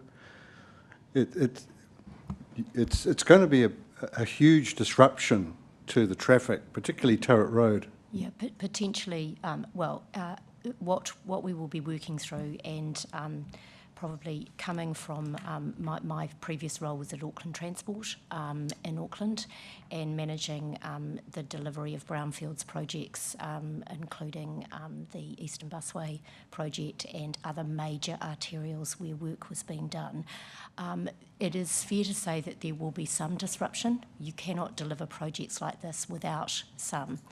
But there are ways to structure and to sequence the delivery, to look at the way in which your traffic management is done, to look at night works, to look at alternative ways that things can be done, and that you might go into a corridor and do some work and then replace it. So do it overnight, and then you can replace with steel and various things like that so traffic can go over it.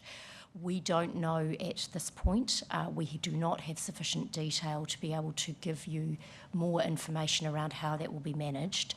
But as part of the work that we will be doing through the design, and as part of the KPIs for the delivery of these projects, front and centre will be how we keep Tauranga moving. So we will be doing all we can to manage the projects in a way that minimises disruption. But I do want to be clear that in the delivery of projects, it is challenging, to not have any disruption. Yes. But yes, you're right. The way in which traffic's diverted, the nature, the timing of the works, sometimes you're better to go in and deliver very quickly in a they've done that on Tariko West. They did the Blitz over the Christmas period. Similar things have been done across the country, and sometimes that is a better way to do it, as long as our neighbours and stakeholders are informed and aware of that, and that can be managed. Yeah, that's a huge, big job. Were you caught by surprise by the Oropi event? Yeah, I can cover that one for you. We did expect it to be bad. Unfortunately, it had to happen. I don't know if Did you you saw. expect it to be that bad? It was worse than what we expected, and that would be fair to say. We are taking those learnings. We have taken the monitoring that we did have on the traffic network at that time, and we're also going to use that to help inform the baseline models when we are looking at what the disruption will be as well. Yeah, because it was a huge event. It was a huge effect. So Turret Road would be magnitudes worse, I would imagine. Yeah, I think I made a comment to our elected members at the time. Oropi Road is a relatively minor arterial route in comparison to what we have on the network. It's the one part of our network that we do actually have duplicated, and that was the impact. It shows from a wider perspective strategically for elected members the need to ensure that development does occur at the right time, so that we don't push Not ourselves push into down the road. a event like that. Hence your request that we encourage Hewlett's Road development as much as we can. Thank you. Next up, we have Councillor McMillan online, followed by Councillor Maltby. Oh, sorry, Councillor Crowther. Oh, kia ora, thank you. I've just got a couple of quick questions. So, I think it's your second slide with the vision little cartoon images or key codes, and the green one, which is connecting, and it says creating more ways to move around, including walking, cycling, and public transport. What's really hard to sort of see in a just an overview presentation like this is the rapid transit lanes provision. So obviously you can get buses anywhere, well, not anywhere you can get cars, but pretty much on any main road that you can get cars on. But the more granular interest is how a bus is being prioritised. So what I'm wondering is, can we at some point have a more granular breakdown of that connecting key, where it's got walking, cycling is one key code, and then bus prioritisation, and that could include rapid transit lanes and T2, T3 bus, and also traffic signalling where buses are prioritised, and it could, because I think what's really challenging to see, and I've seen this over the stage 2 Cameron Road, is where buses are being deprioritised, it's quite hard to keep tabs on that. So anyway, that's my request there. And my only other question was just sort of building on Councillor Maltby's corridor. Just my question around this disruption is there a way of prioritising buses through these, clearly there's going to be, temporary traffic, there's going to be single lanes, sometimes the road will be closed, et cetera, and we've already had meetings around that in the past, particularly around Turret Road. But what I'm wondering is there a way to prioritise buses through that traffic disruption? Thank you. I think Sean's going to answer the first question. Yeah, I'll have a stab at them all, and we'll let the team jump in if needed. So around that granularity around what we're connecting what with, absolutely take that on board. There is a map within the TSOF presentation as well that talks to different mode key routes. But we'll also take an action to what design documentation that we can provide to you. There's a bunch of publicly available information on these projects as it stands. We can provide that and potentially provide some additional briefing for that understanding if you would like, when that information becomes further available. From a prioritising public transport through the work sites, that's often quite difficult given the space constraints, but I am confident that the team will be looking at that when it comes to the construction methodology and traffic management methodology. We are also looking at high occupancy vehicle lanes along Welcome Bay Road to help prioritise public transport and high occupancy vehicles in that queue that will develop in front of the temporary traffic management and work site.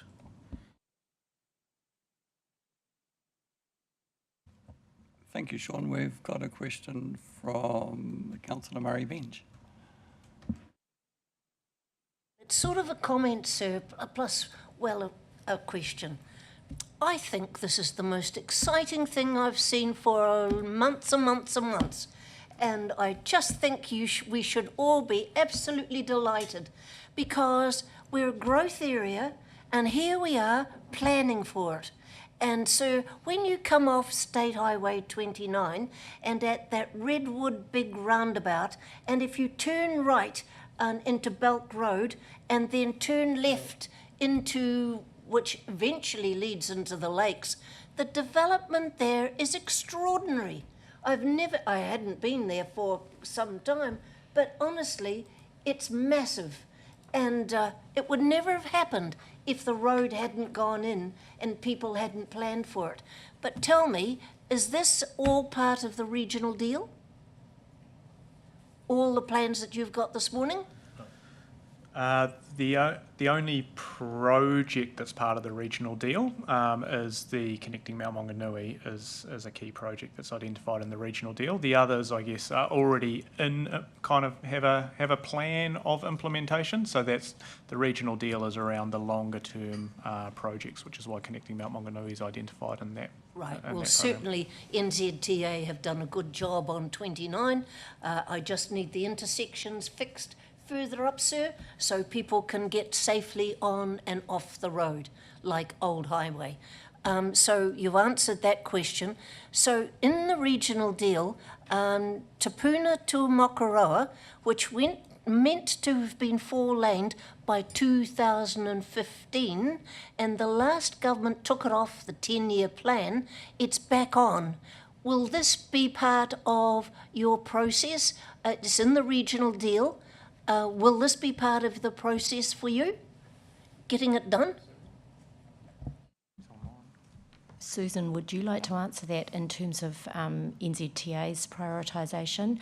I can probably frame it up in that there is the implementation plan for the regional deal is currently being developed, and so it will form, we're working on that at the moment, but I'll hand over to Susan given it will be a state highway project. So Takatimu North Link Stage 1 is nearing completion. Takatimu North Link Stage 2, which is section A and B, and we've shared the details of that with you before. They still need to have funding confirmed. There's no funding confirmed for delivery of those stages. It's planned and the team have done a lot of work getting it ready to that next stage, but we will need to wait and see what happens with the GPS and the government priorities before we can confirm those projects will be delivered. And I might just clarify there as well that even though it is an NZTA project, it still falls as part of the TSOF prioritisation for the RLTP. So that's part of that next presentation and ensuring that items like that are prioritised accordingly. Councillor Crowther. You've got a few questions.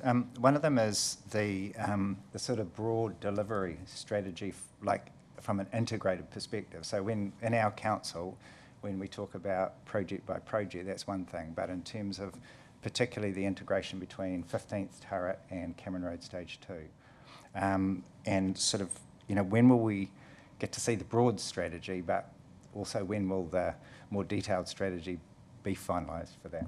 So as I outlined at the beginning of the presentation, we are currently at the beginning stages of the design for both of those projects. And so it is likely that you will see that next year. But as we move through the design, we will be informing and bringing things to you and giving an opportunity for you to see that as it is developed. Thanks. So, if we're sort of setting the parameters, from a governance perspective around the acceptable impacts during construction, how is that like an iterative thing where you give us a first cut and then we let you know whether the potential impacts look acceptable, or do we want to be proactive as a governance group and actually say the impact we'll accept on this route to the hospital is 15-minute delay above normal delays, another route 30-minute delay above normal delays, because we've got schools, hospital, etc. So every decision like that, to me, needs to be based on a governance level impact assessment. If I could be so bold as to suggest that there are standards and there are various transport things around that, I would suggest that it is the role of experts who we employ as part of the development of the sequencing and the program to analyse and look at that and then to inform.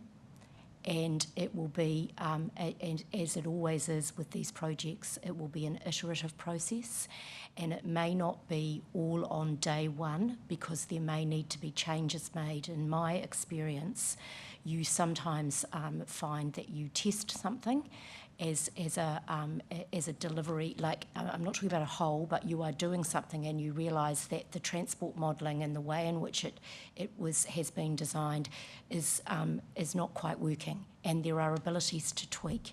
But there are very experienced people who will form part of these project teams who are able to look at and manage that and look at alternatives.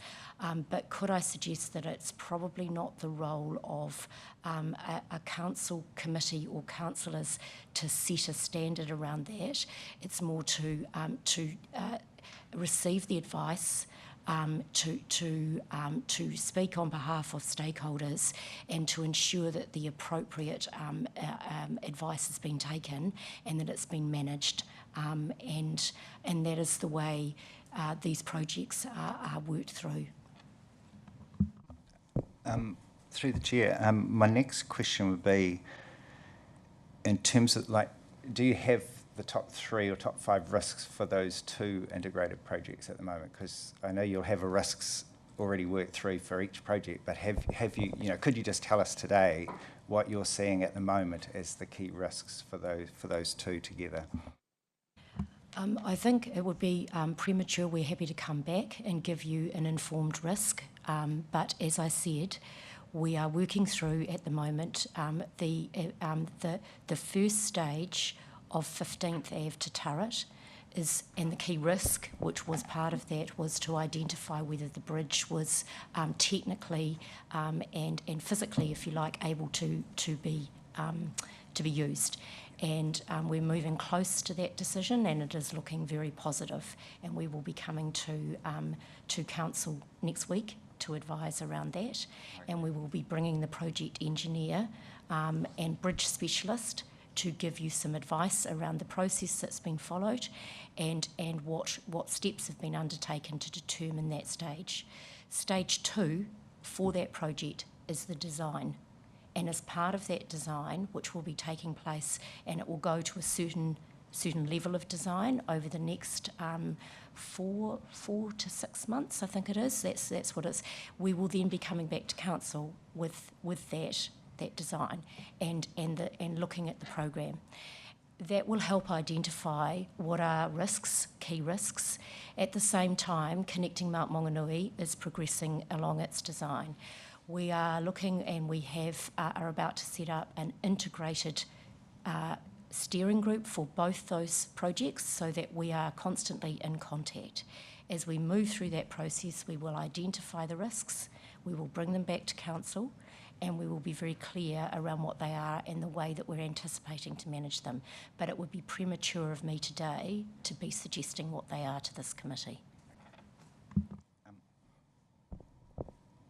Yeah, my next question is around I guess, for the rest of the committee members who are not at our city council meetings, that there's been sort of iterative change to the timing. And I thought it'd be helpful, because I've had a number of public inquiries about this, where it was public information in 2024 that construction would start in February of this year and finish by January 2028, just reading off the information we got. And then it was delayed by 6 months, then it was delayed by a year. We're now at 1.5 to 1 3/4 year, probably a 1 3/4 year delay to the start, but luckily only 1.5 year delay to the end.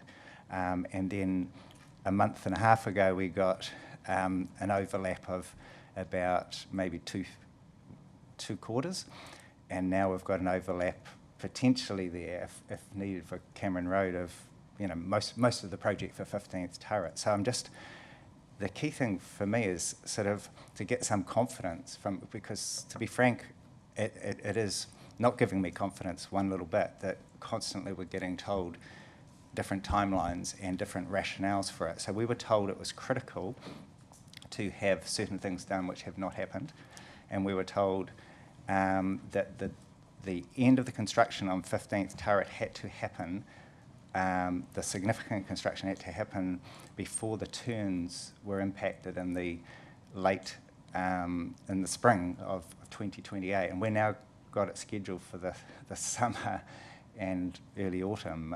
So all that together, you sort of end up with presumably a rationale around why the pre-implementation had to stretch out from about a year to 2.5 years. And I really want to understand that so I can try to get a bit of confidence that we're heading in the right direction.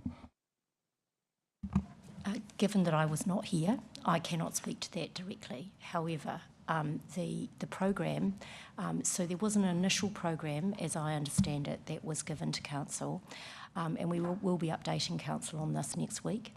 But as of the time when the project went out for procurement, there was a revised baseline program that was given to council at that time. And that was based, and then it was based on the subsequent program has been based on what has come in from the contractors. At present, since that time, there was a slight delay, I think, of around 2 months because the ECI contract took longer than anticipated to negotiate and finalise.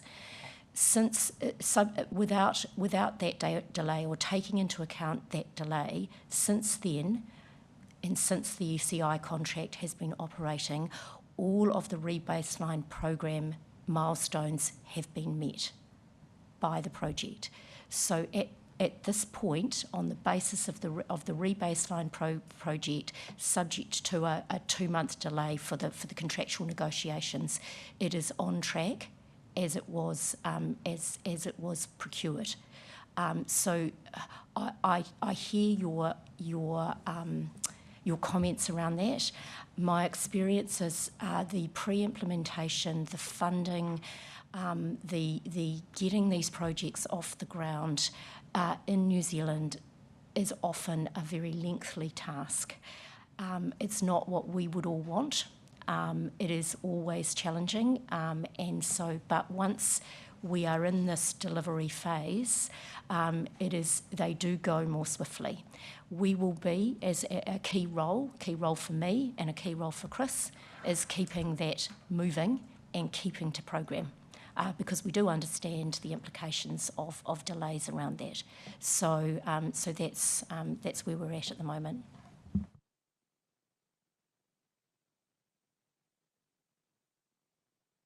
We have just got Councillor Maltby. Do you want to have a break and perhaps Councillor Maltby ask a question?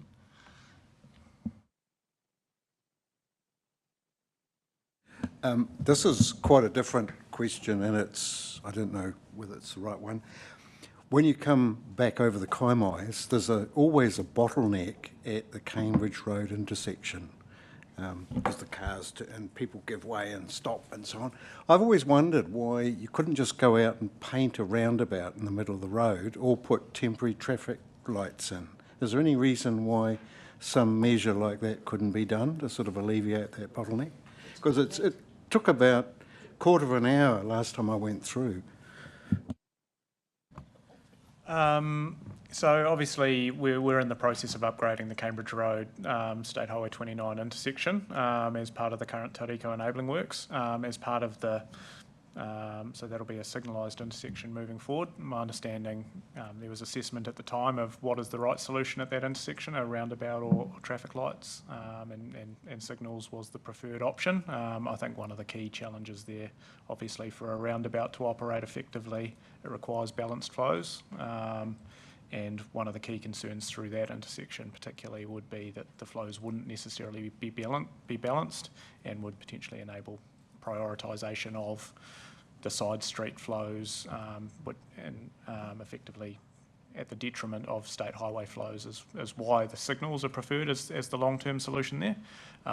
In terms of temporary traffic management, the team have been working through different options as part of that. Obviously they've got a give way operation through there. It's always been a constraint and it is a challenging one to operate.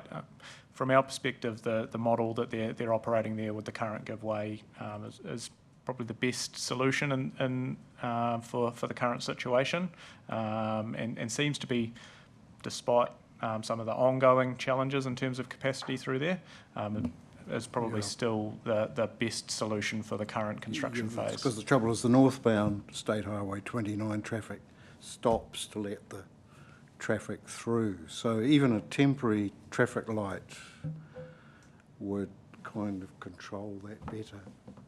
I don't know. Has that been considered, putting in temporary? I think Sean's got some input. Traffic lights are really good if you've got enough lanes to get vehicles through the lights. Temporary traffic lights typically don't have enough lanes and enough space to make that efficient, which is the key reason why the current arrangement of a give way is the best. I appreciate it has its impacts. However, the key function is to try to prioritise the state highway, which is a regionally and nationally significant route. It does impact the users of Cambridge Road. From a pure transport perspective, ideally people would be a little bit less kind and not let so many people through, so we didn't get that queuing, but that is what it is. Yeah, because at the moment it's not prioritising State Highway 29. It's, I just thought there might be a simple, I mean, we're getting too much into detail, of course, but I just sometimes wonder why you can't just try a simple thing like painting a roundabout. Thank you, Councillor Maltby. Councillor Scrimgeour. Yes, I just wonder, Sean, could you tell us when the lights are expected to be in place there? Because I'm trying to remember, I think we were told 3 years away some time ago. So I'm thinking it should be no more than 2 now.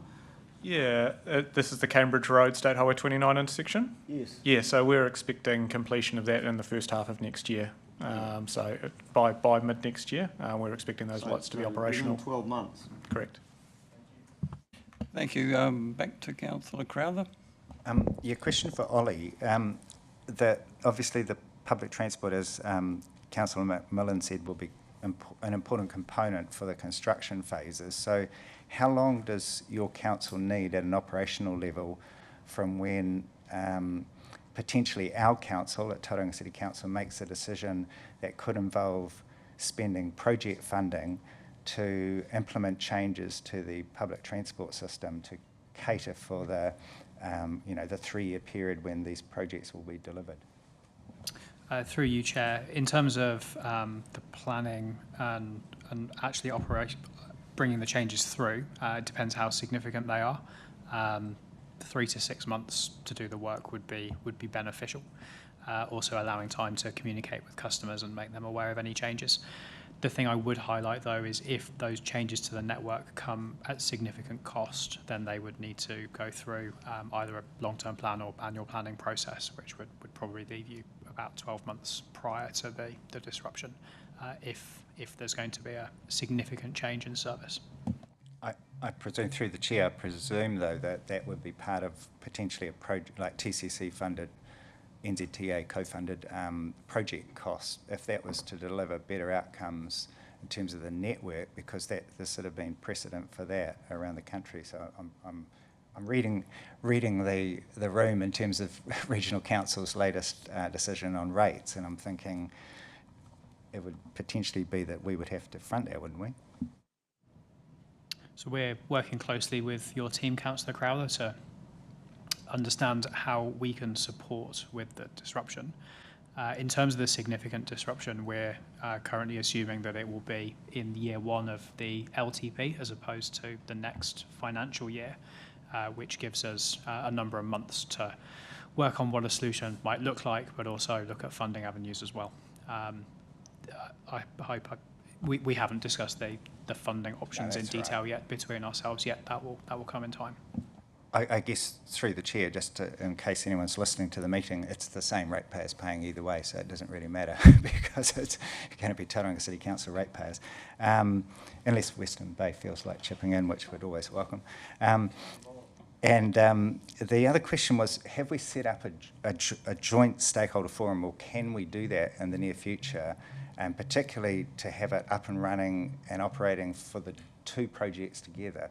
So you'd have, like emergency services, all the schools, the hospital, freight, NZ Bus, all those key players, because Cameron Road Stage 1 taught us many, many lessons, but that was certainly one, that those groups were just, and I was involved with one, and that did not end well.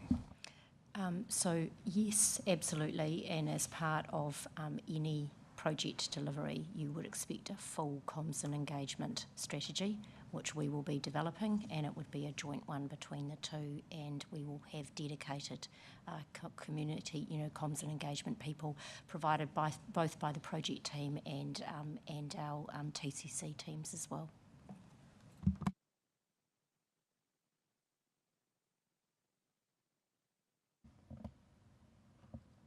Councillor Taylor. Aware time's moving on, but just a quick one. As the councillor for Te Papa, thank you for putting all these projects right in the middle of my ward. You're going to be busy. We had a really good consult session a couple of 3 weeks ago about Cameron Road Stage 2. Where do you think we'll end up there? There was quite a few ideas from the community, possibly change the design a bit. Yeah, we're working through the feedback. Obviously, there was a combination from both the surveys that people filled out, as well as a lot of anecdotal evidence and email updates and correspondence. So we're filtering through that.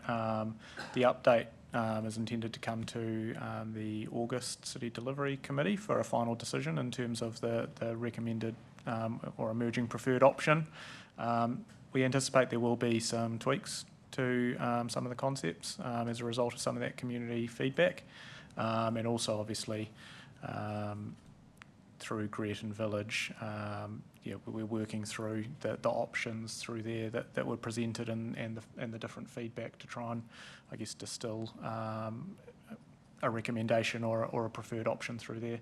I think one of the overwhelming components, though, has been pretty consistent, was a 4-lane solution seems to be the preferred option for the community consistently. So I guess probably the point I'm making in public watching is really we have listened, and there are some tweaks. It isn't just whitewashing. We have actually heard what they've been saying. Yeah, absolutely. And just to reinforce that, obviously the consultation period's closed, and the reason we're not just bringing it straight back to the next City Delivery Committee is we do need to take that on board, incorporate that into the designs, and take some time to digest that and integrate it into those recommended options. So 100% yes, thank you. Councillor Crowther. Just on that Cameron Road Stage 2, now that I know it's going there, are you able to bring to that meeting the sort of updated modelling for that, based on whatever the changes might be on design, but also in terms of, I guess, the whole BCR situation, because there is still the issue that we have 3 projects to squeeze into our long-term plan. And for those who were not at the Tauranga City Council table yesterday, the discussion that our elected members had formally in the public workshop and then informally was that a number of us are concerned at the ability of council to be able to fund or finance all those projects. And the proposal was to delay from staff. There was a potential proposal to delay 15th turret till later in the 2030s as one way to work through that, which some of us did not support initially, although it was a workshop. But there is sort of some work to be done, I think, and ultimately a council decision in the LTP process to prioritise these. And the question will be, can we do all 3 as initially planned? And if not, which one would miss out? Because, and I'm seeing Councillor Schooler online, Deputy Mayor Schooler, and she articulated quite clearly what I think we all feel, which is that we need to have a balanced approach for transport and other community projects, and there's a long way to go. So in that context, like, what do we get to help us make that decision in August, bearing in mind that the LTP has a long way to go and we need to make a big call by the looks of it? Yeah, so I can outline that in a couple of phases. So the decision that the committee will be asked to recommend in August is the emerging preferred option for the design. So it's not necessarily a commitment to the construction funding at that point in time. That will obviously work through the LTP, but it will be a seeking endorsement of the preferred option to support the next phase of design development, so that we've got that and we can crack through the design and have that sitting in the drawer ready to go. In terms of your question around the transport modelling, so yes, there is some updated modelling which is being undertaken as part of that next phase, and it will inform that. I'd suggest there's potentially we can work through that potentially in advance of that meeting as well, and it's probably something that from our perspective in terms of Cameron Road Stage 2 as a whole, sorry, I think I said City Delivery in August, we're planning to bring that to City Future in August, so that's the Home Committee. Sorry, Councillor Rosenboom. But yeah, ideally we would look to have potentially some workshop sessions in advance of that as well, in terms of where it's going, just to make sure that we don't have that debate necessarily in the chamber. So that's the plan around that one. In terms of the funding and financing as a whole, obviously that there's as you say, there's other components going on around that. But I would note that I think, and what came through in the committee meeting yesterday, is all of these large transport projects from a council perspective also generally have large external revenue components. So yes, they look like big numbers, but I think it's always worth keeping in context what's the net cost in terms of ratepayers funding, because often the big dollars can be deceiving when you actually take off all the grant funding and other funding avenues.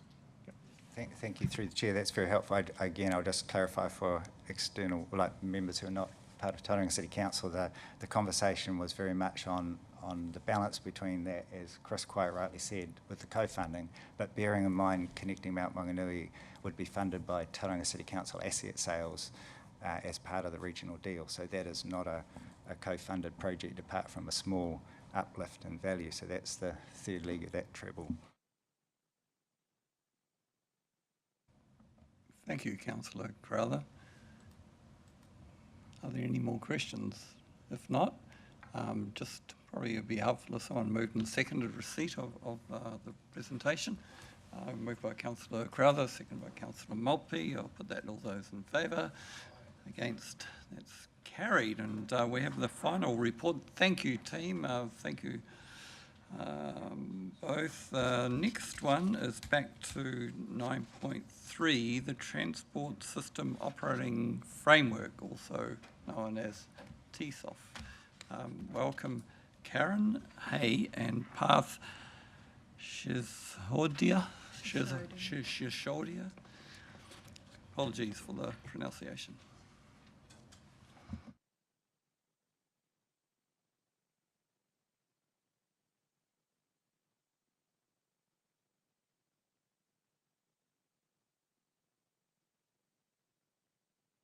Operating framework. If I may just have a moment, what I thought we would do is share with you a bit of a strategic framework to provide some context around how the TSOF was developed, how it fits into the bigger picture, and then perhaps there's an opportunity to talk and receive your feedback in terms of the draft transport system operating framework, and an outcome we're hoping to achieve is from a regional partnership perspective. We get collective endorsement that then can go to our respective councils for approval and consideration within their respective long-term plans.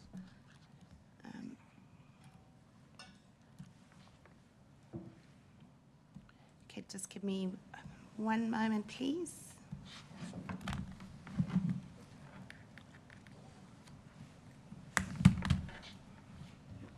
While we're waiting, perhaps an introduction to Craig.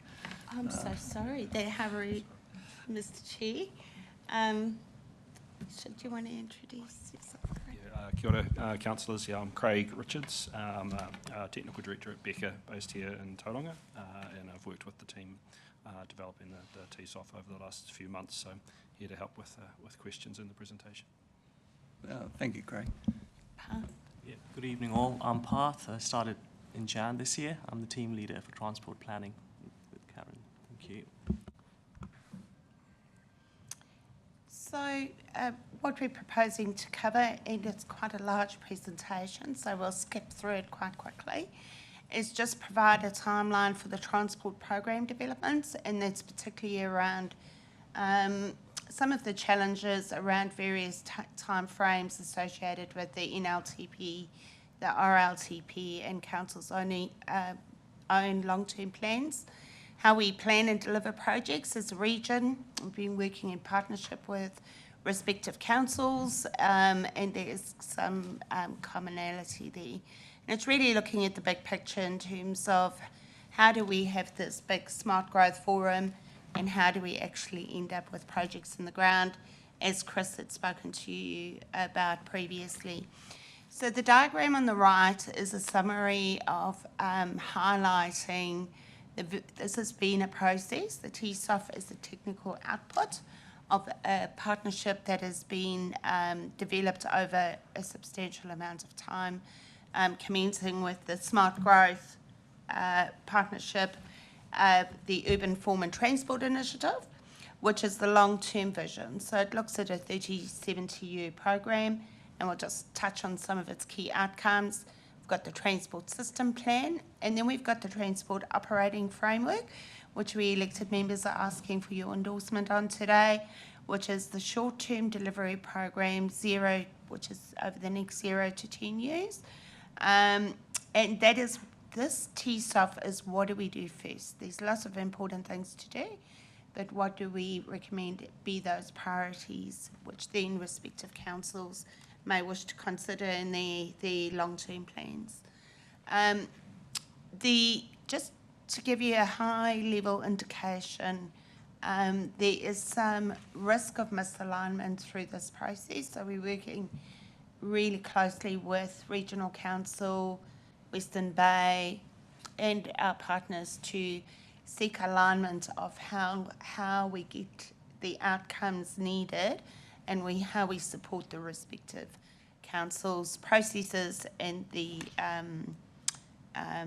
regional land transport programs. So it is complex, it is challenging. Transport is complex in itself, and it's just giving you an indication that we're going to be asking for certain decisions to be made, and it might not all flow very logically or sequenced in what we would imagine a normal process to be, because there's a lot of moving parts. So just to confirm the strategic context around smart growth.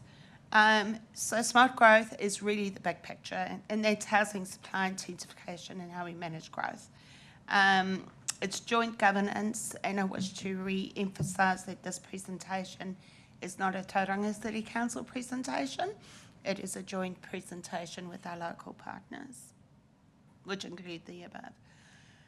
So if we think about smart growth to FT, smart growth sets the land use and how we're going to grow. We move into, from a transport perspective, into connecting urban form to transport corridors, and then the detail of what we need to do and when sits in the transport system plan and operating framework. Equally, it's important to note that FT was about shaping the future, had a key focus on shorter trips. And I just want to say 15-minute local access is around cycle networks, and the 30 to 45-minute regional access was associated with public transport. It wasn't intended to, and I haven't made it as clear, we might not have made it clear, so I just want to pick up that point. So the key outcome and what the FT and what the TSOF is seeking to deliver is a shift to a multimodal transport system, more density in key centres and better access to jobs and services. I'm not going to go into the detail here, and noting it's just to say that the transport system plan is not a wish list. It is really just about having a very clear prioritisation process to say, and it's outcome focused to deliver the best outcomes for the region. This diagram just really shows how things work together and how complex our world collectively might be. But ultimately, all these things go into a melting pot and then get delivered subsequently by the respective councils' long-term plan.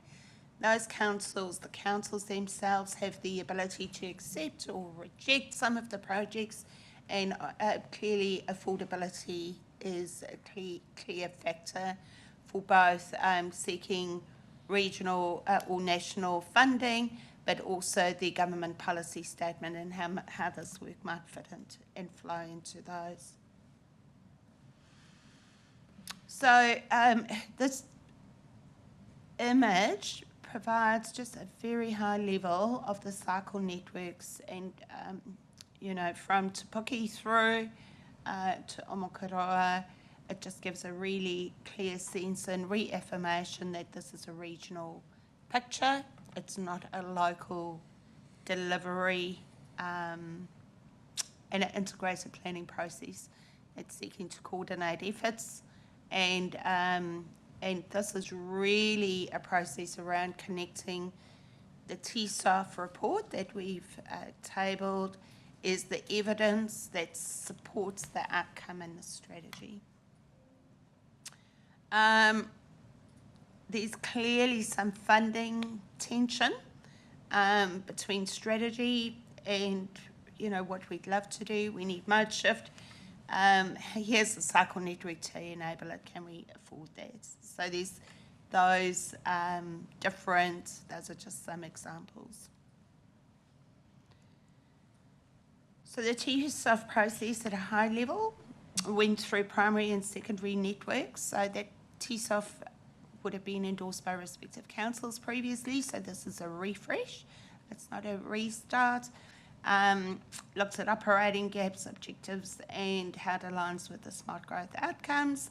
There's a lot of technical evidence that goes into that, being modelling, costs, mapping, benefit realisation considerations, And then we have a packaging and programming process that outlines how we're going to deliver the program, but also noting that there's KPIs that need to be delivered as part of that to determine what those benefits are.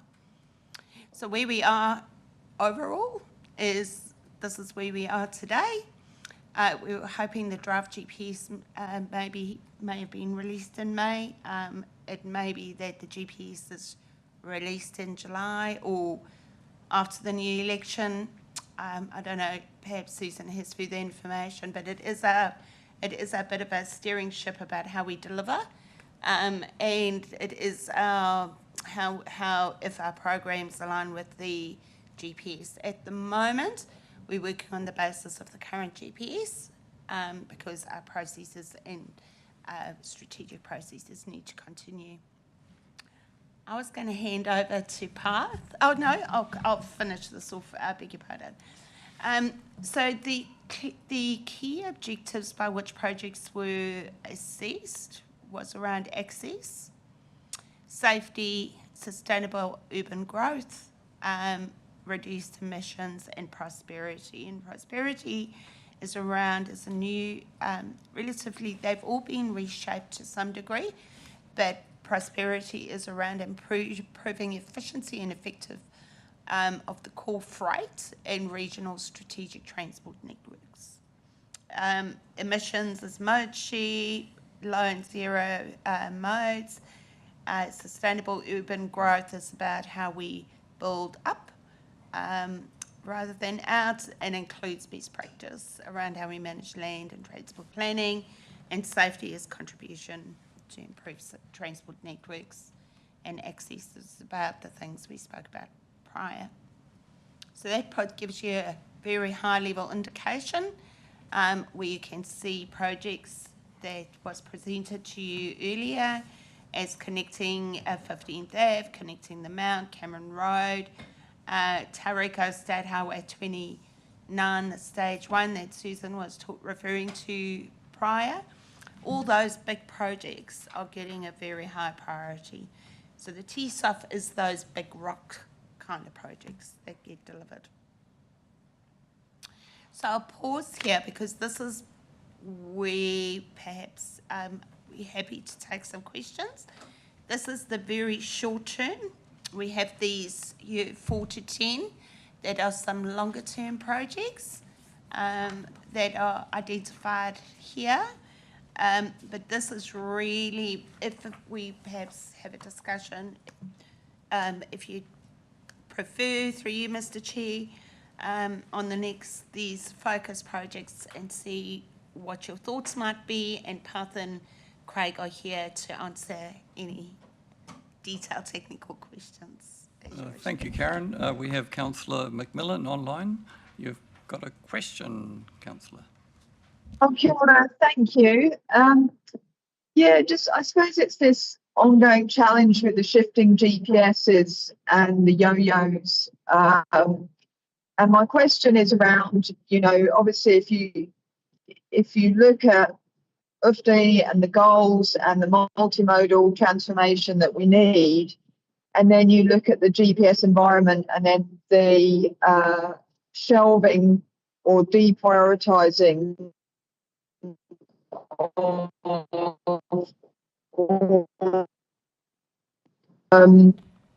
and yet we are a rapid growth city, one of the fastest growing regions in Aotearoa. So the challenge is if we don't go ahead with that with the UFD model in terms of mode, end up with subpar urban environments. And so what can we do? I mean, obviously we don't get the match funding when the pendulum swings, for example, with this government's GPS, but we're basically losing time every time that happens with actually getting a connected community. Yeah. So sorry, you're cutting up a little bit there, Councillor, but I think I got enough to help help provide you a bit of clarity there. So there's a couple of ways around that. Oh, sorry, thank you. Yeah, I'm just on the road. Yeah, no, that's all right. So there's a couple of elements to that. There's the fact that we've tried to assess the prioritisation as a need for the city and trying to provide it enough sway that it's a little bit less politically swayed as what maybe it would have been.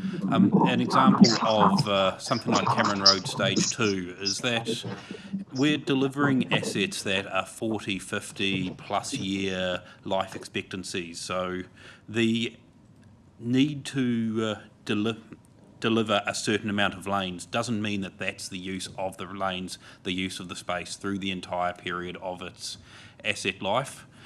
So there is a bit of work there to try to divorce ourselves from central government priorities as much as possible and ensure that we've got the right list for our city, and that's also what the regional deal was trying to do as well. Thank you, Sean. I think we've lost Kat. Are you still there, Kat? Did that adequately answer your question? Because, yeah, you did cut out for some time. What's he gone? Councillor Crowther. Yeah, I'm just wondering, in terms of the TSOF, is it still just prioritised according to totally evidence-based, or I've looked at those, this 20% split between the 5 objectives, and I'm not quite sure who agreed to those, but it'd be helpful. That's the first question, who agreed to those? But then secondly, is it just evidence-based, or is there sort of like a political GPS kind of guess there? Because it looks to me like it's almost been crafted on the assumption that Minister Brown would be the Minister of Transport again and stay that way for the next decade, if I can put it frankly.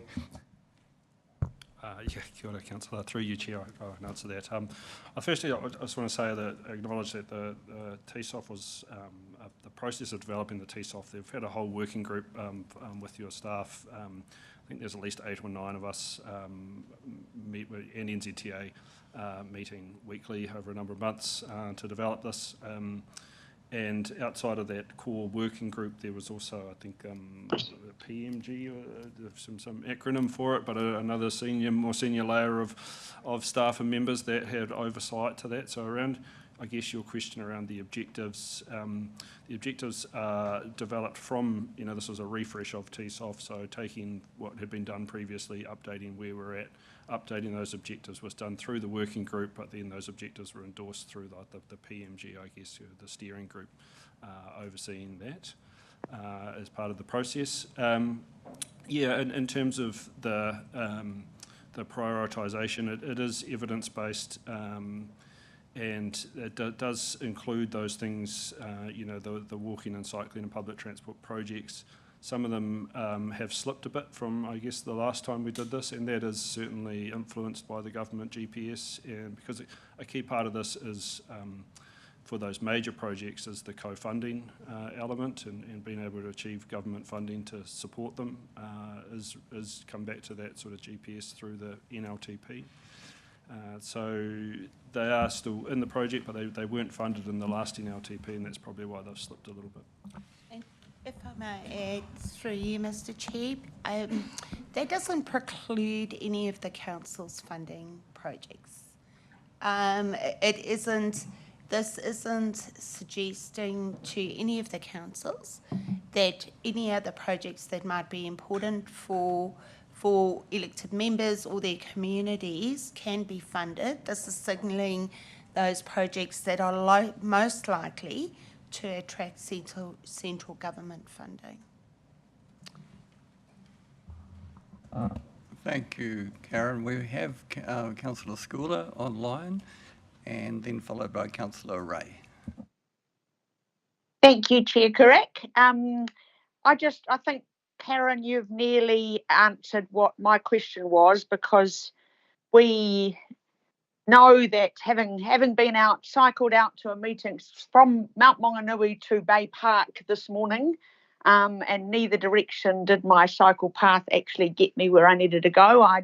You just sort of think that we're trying to get, I think we get 500,000 people there a year, and we're trying to do this modal shift. Well, we could make it easier on ourselves, but my question is, just because the government's not funding it, everything should come back to councils to say, this no longer has central government funding, do you still want it?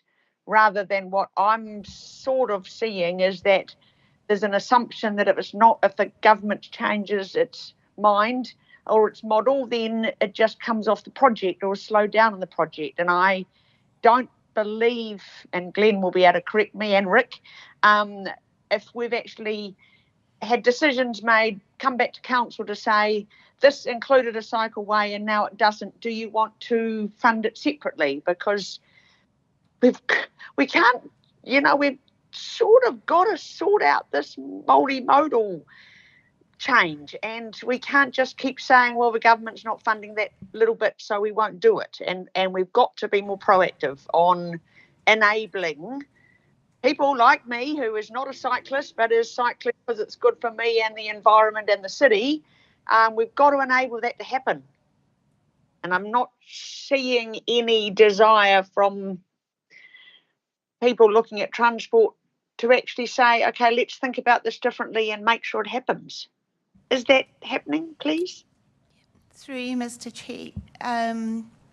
Councillor Scully, you raised such a good point, and what we can perhaps suggest is that as staff, we need to provide elected members with all the options, those priorities that are likely to be funded. And the opportunity largely exists through the development of the long-term plan, with that direction from elected members and our council and all communities can be said, look, we really want to see, and it's a commitment from us, from Tauranga perspective, is to come to you with a workshop to say, here's the missing cycle links, here's some opportunities of where we see some significant potential use and demand.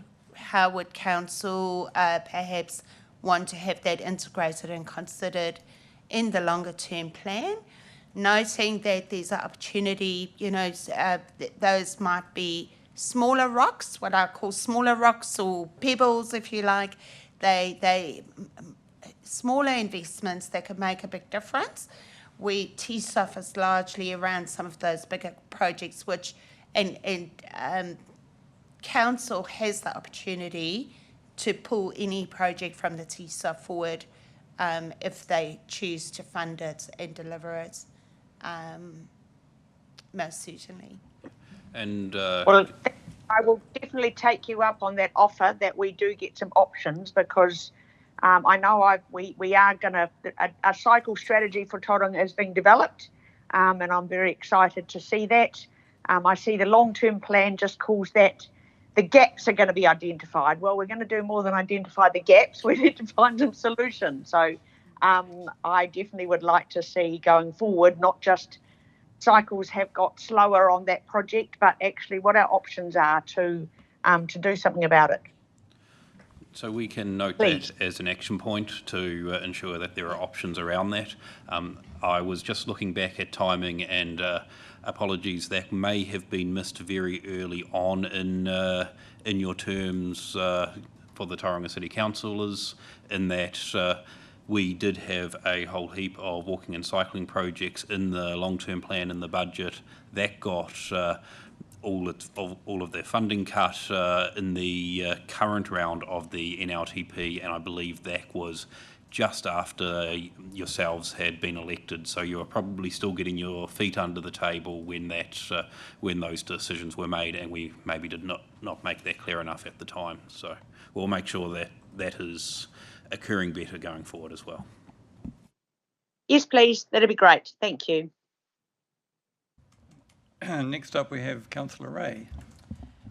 Thank you. I'm excited to see that there's 2 Western Bay projects high on the priority list, because I just take note of the fact that there aren't actually that many for us.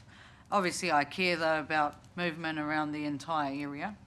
I just wondered if you might be able to clarify or just explain a little bit more about what the Te Puke Spatial Plan improvements actually is, because it doesn't really give a lot of detail. I can attempt that from the discussions with the working group, but I don't think there is a lot of detail at the moment. I think what we wanted to do there was flag that my understanding is there is the Te Puke Spatial Plan project underway, and that project is likely to identify transport improvements in Te Puke to support the land use and other things going on there. I don't know if that has concluded in terms of defining those projects, and I think this was a little bit of a placeholder to say we recognise that through the spatial plan there is going to be transport investment in Te Puke, but sorry, I can't provide detail on what that is exactly at this stage, and I guess that would come through the spatial plan when that's completed. Yes, my understanding is we're close to completing that process, and it's absolutely a #1 issue for the entire eastern area, so I'm just glad that it even exists on the plans. Thank you.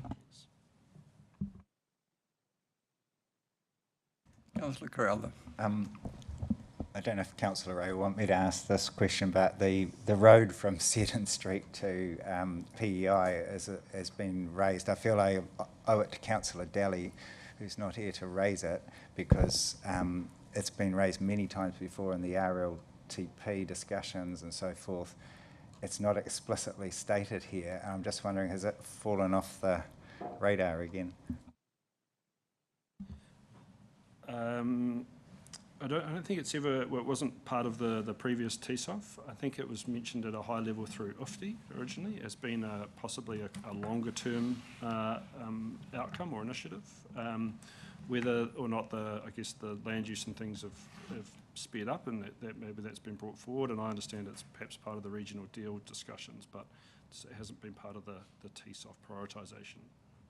Through the chair, I don't think it's part of the regional deal in terms of what governance is aware of, but the issue is that in order to finance or fund it in a different way to just councils, it would need to, part of Councillor Daly's issue was to try to get it in front of the Wairakei South fast track, and I don't think that's happening at all, but it has been approved by the previous mayors at the Regional Land Transport Plan, Regional Transport Committee, so not as part of that plan, but in a response to that plan, I believe it was, that they sort of said they were keen to have that as part of the sub-regional planning.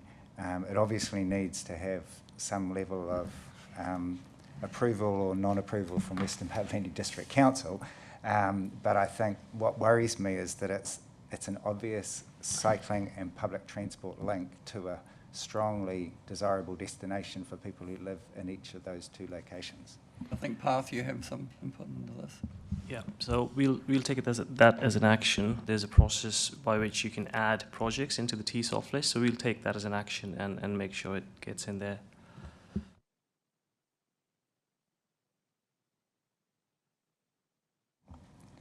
So we've got year 4, I haven't added up years 1 to 3, but years 4 to 10 maybe around the billion mark.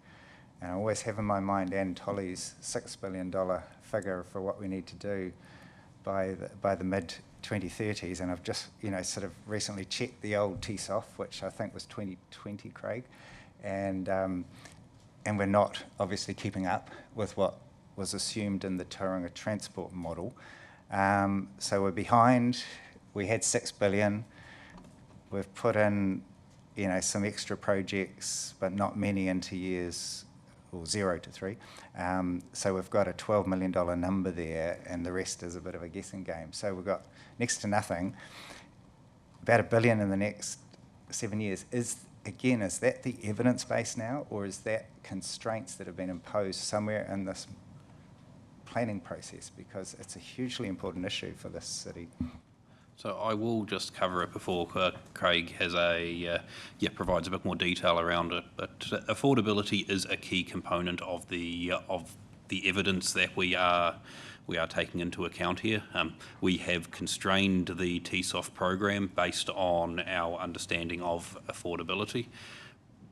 The previous TSOF is very much a view of an unconstrained, what the unconstrained program would look like.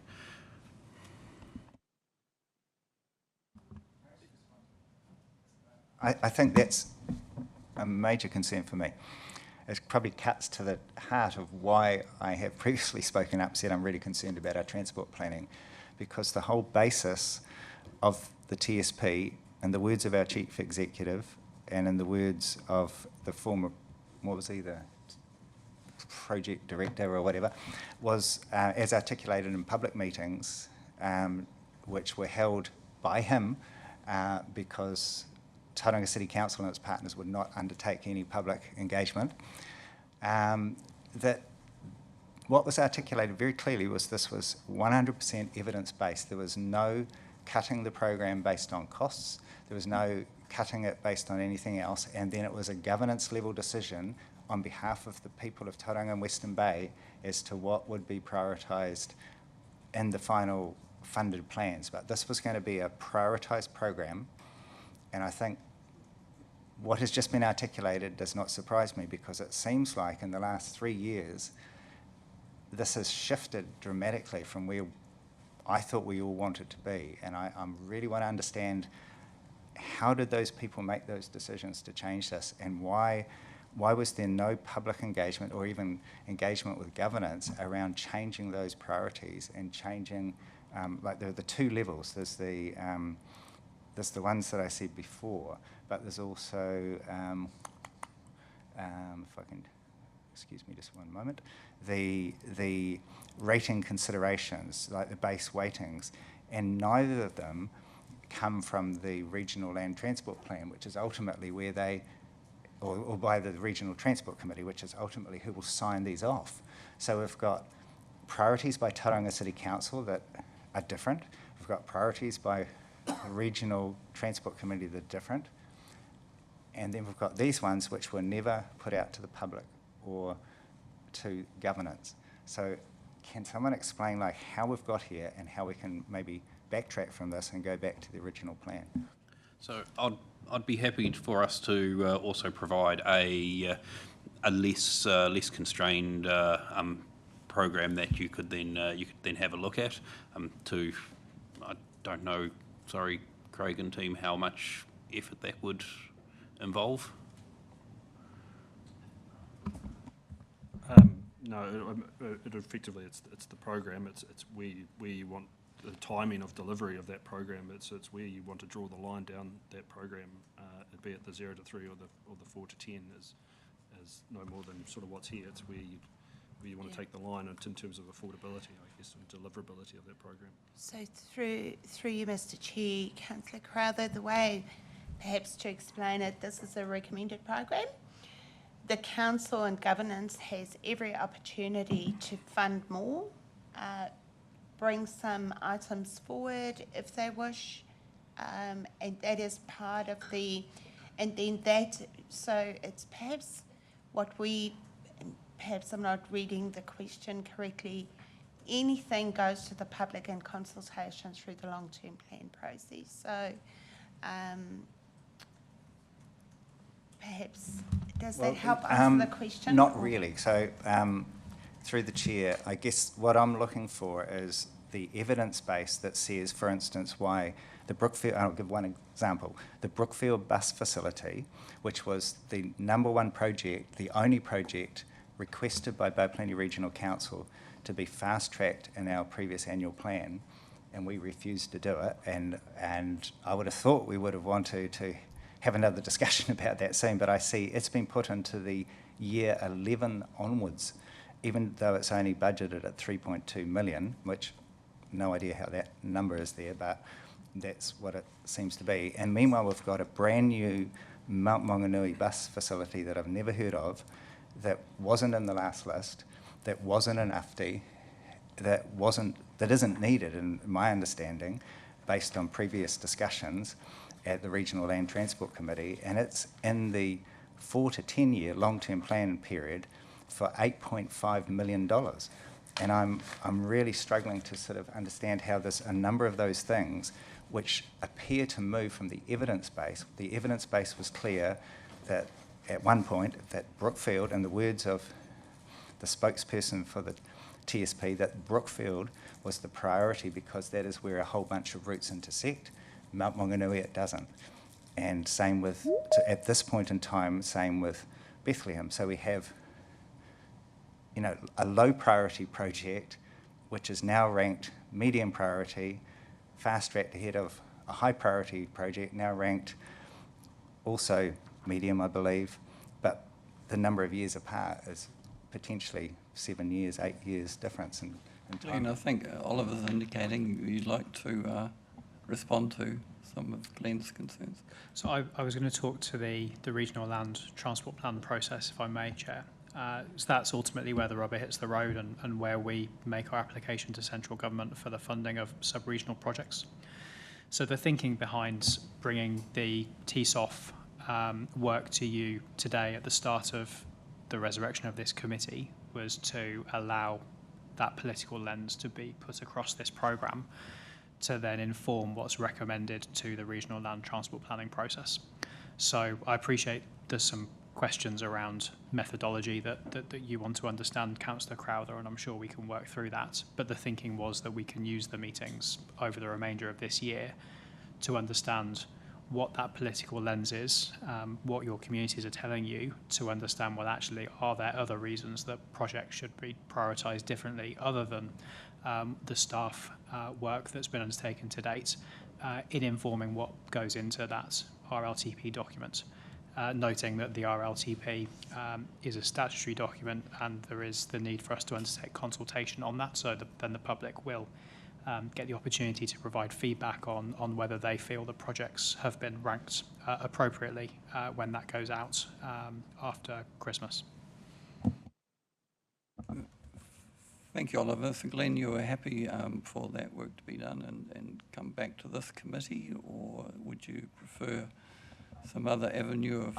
I think it'd be great to be a bit quicker, because I think that's going to be really slow when it comes to LTPs and public engagement, which we can discuss whenever we can in this meeting, because that's my biggest issue. So coming from our TCC workshop yesterday, there was a discussion about getting you some spreadsheets for our LTP. Would you like something similar in a workshop format for this as part of a Tauranga Western Bay of Plenty Joint Transport Committee workshop? I would have thought so, but I'm happy to defer to the non-TCC members if they are interested in that or not, because that would, I just don't want to exclude people who might want to make a contribution at that point, but if the rest of you don't see that as highly relevant, then I'm happy for it to be TCC. Some feedback from other...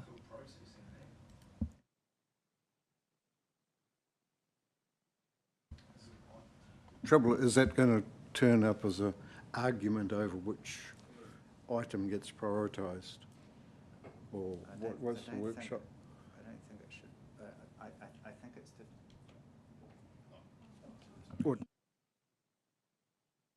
my words, but it might, someone else can articulate it maybe better, but I would have thought it's to try to understand how to go from what I think is still like the evidence base, which has a $6 billion program, last I heard, and how to actually fit that into our respective LTPs, and to look at our own sort of lens on whether the prioritisation framework is right. So rather than saying, I want my project higher or lower, that it would be based on what are the prioritisation levers and whether they should align with the regional land transport plan's new or slightly updated levers.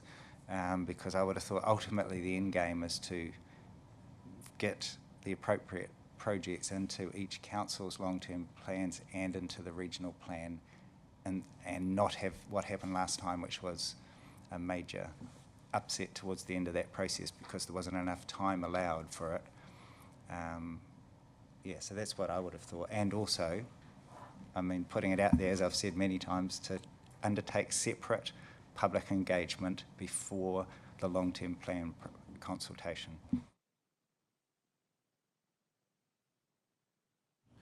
I'm taking a few actions at the moment, but would you be comfortable if there was an action of us providing a bit of an overview of what I believe Councillor Crowther's asking for, and then the chair circulating this around 2 members, 4 members, to make a bit of an informed decision on if you would like a workshop on this or not? Sounds like a good solution to move forward. Yep, okay, the committee are all nodding. Thank you very much. Any further questions? There's none online there. Councillor Maltby. I've just got a quick comment. Evidence-based decisions, I don't think there is such a thing. We have these things called decision matrices. They're actually very, very subjective, and a lot of this is highly political. It's not actually as rational and evidence-based as we think. But I think... Well, maybe it should be the goal, but we need to be realistic. I mean, there's lies, damn lies, statistics, and then you've got decision matrices right at the top of that, in my opinion, from what I've seen of them. And I think we do actually, as this is going forward to the regional plan, we do actually have to have some prioritisation, and we can always argue about that. But I don't think the whatever it's called should just be a wish list. Especially when you're putting timetables on it, you've got to actually have some kind of prioritisation rather than this is just everything we want and look and leave it up to council to turn it down or approve it. So I sort of support the approach that the staff have taken. So I think it's a very good job you've done.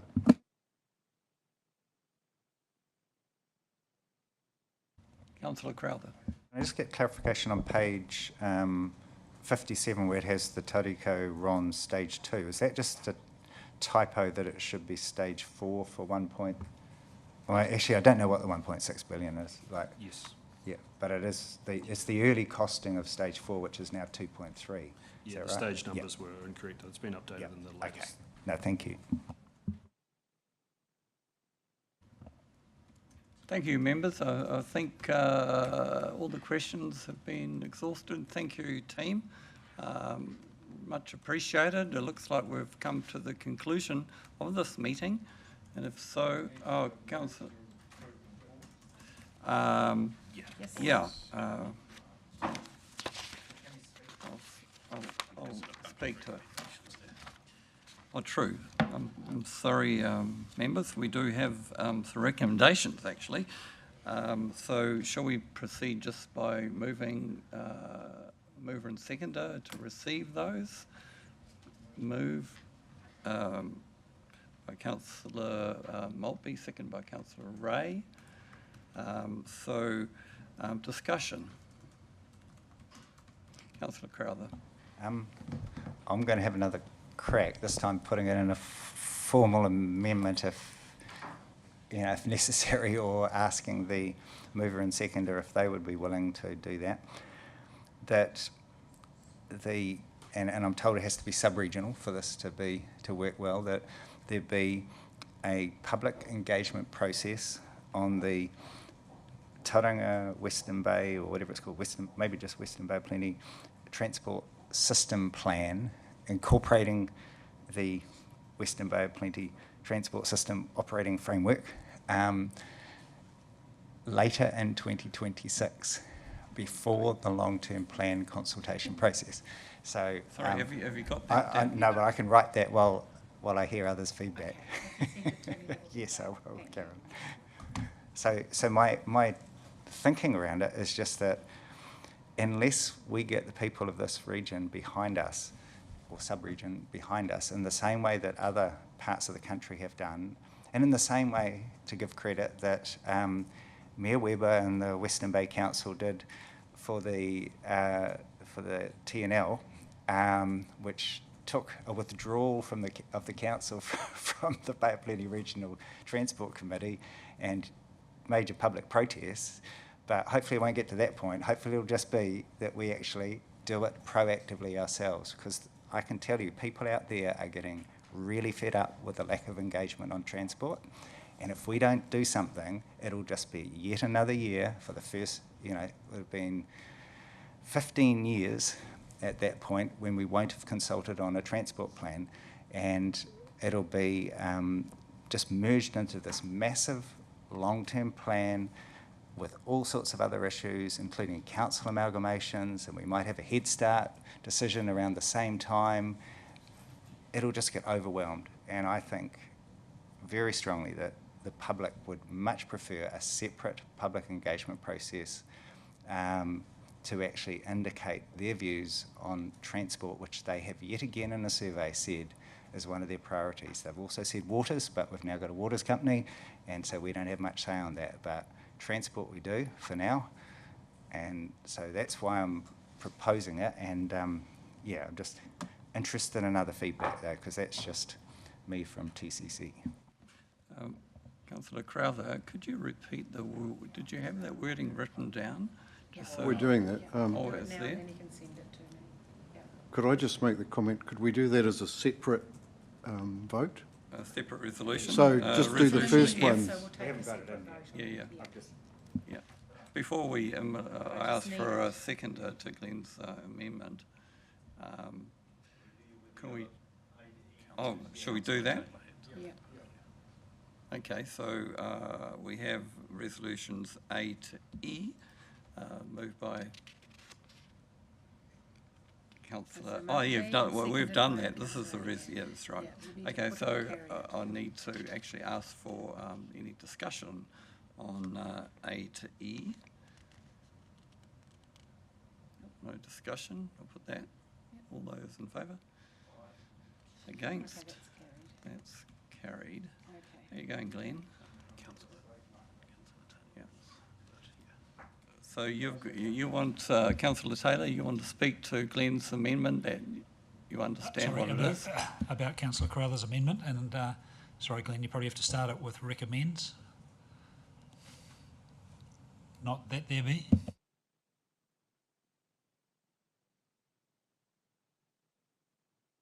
I was going to raise a similar comment, is do we have authority to, this is a cost decision, so yes, we do need to recommend it rather than.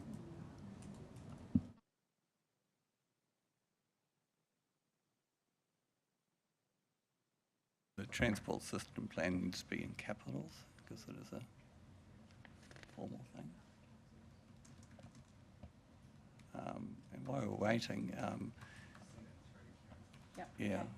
Because we still need a second, but I think we should just put it up. I'm happy to second. Oh, okay. Yeah.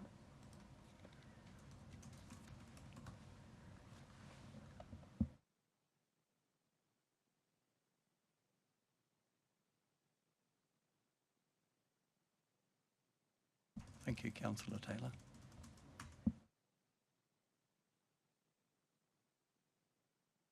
It'd be helpful, I've been a bit vague in the wording, but it'd be helpful to know if other councils would prefer that to be a decision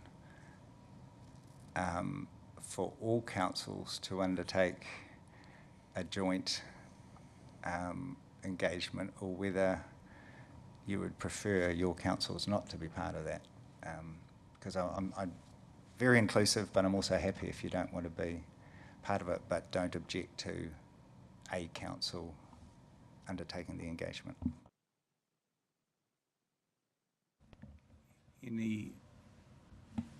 Well, it would seem to me that it's covering the same people in the same area, so mostly, so there's not a lot of point in replicating the process.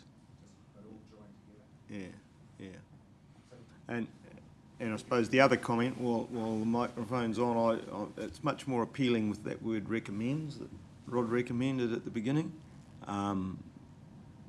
Yeah, because it has big cost implications and time implications, etc. So, yeah. Does the Transport Committee, do they do public consultation?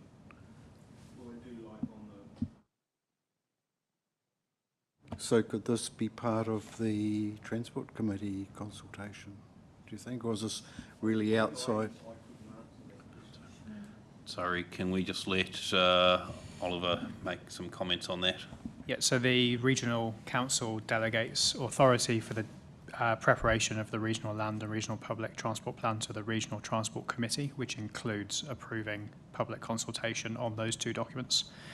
So there is the opportunity to consult on this matter through those two avenues. There's also the option for individual councils to consult on this through their long-term plans if they wish, noting that that might not align with Councillor Crowther's proposed timeframes.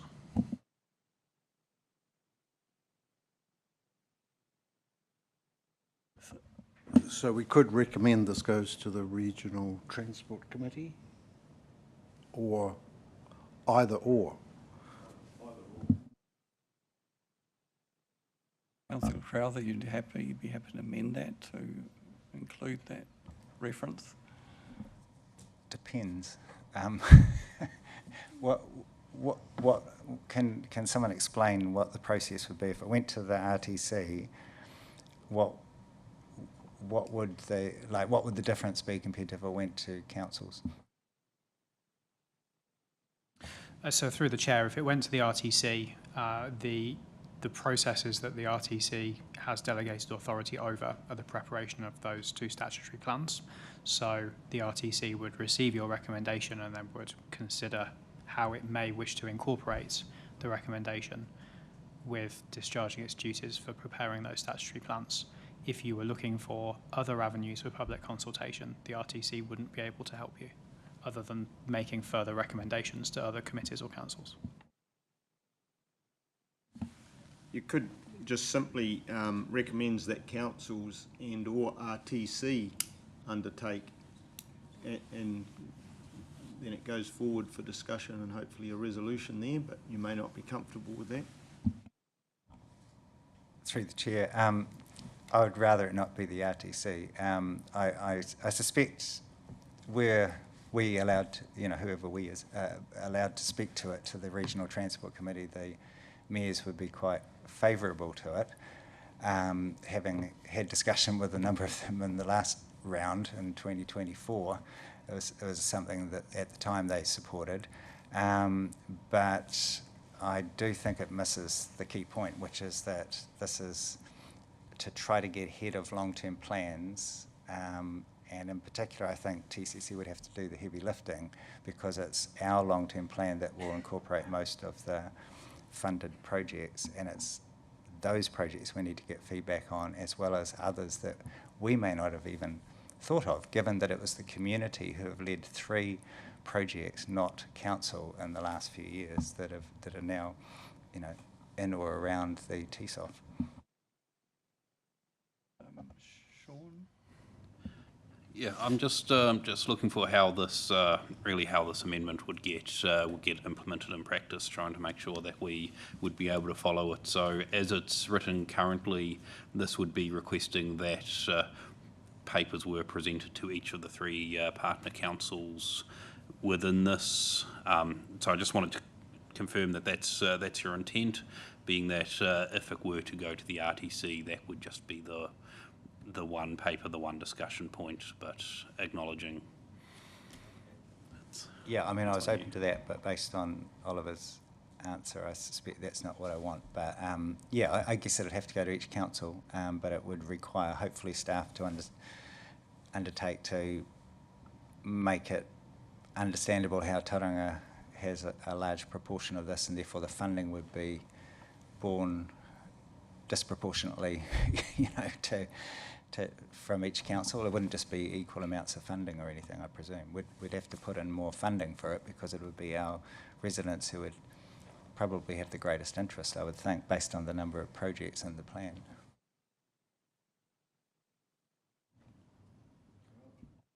Sorry, thank you, Mr. Chair. Question. Virtually all of these projects would require NZTA funding, would they? if ideally you would. There is that discussion piece of, do we consider projects that could be sole funded by a council if they were of a priority? So then they would have to go into the RLTP and then go to the LTP and then go to NZTA. So unless they're just small projects, I can't imagine Tauranga City Council wanting to solely fund any of the larger projects, only the smaller projects, but even then. So they're going to have to go through that Transport Committee, LTP, NZTA process if they're going to go anywhere anyway, aren't they? So we're stuck with having to be part of that process.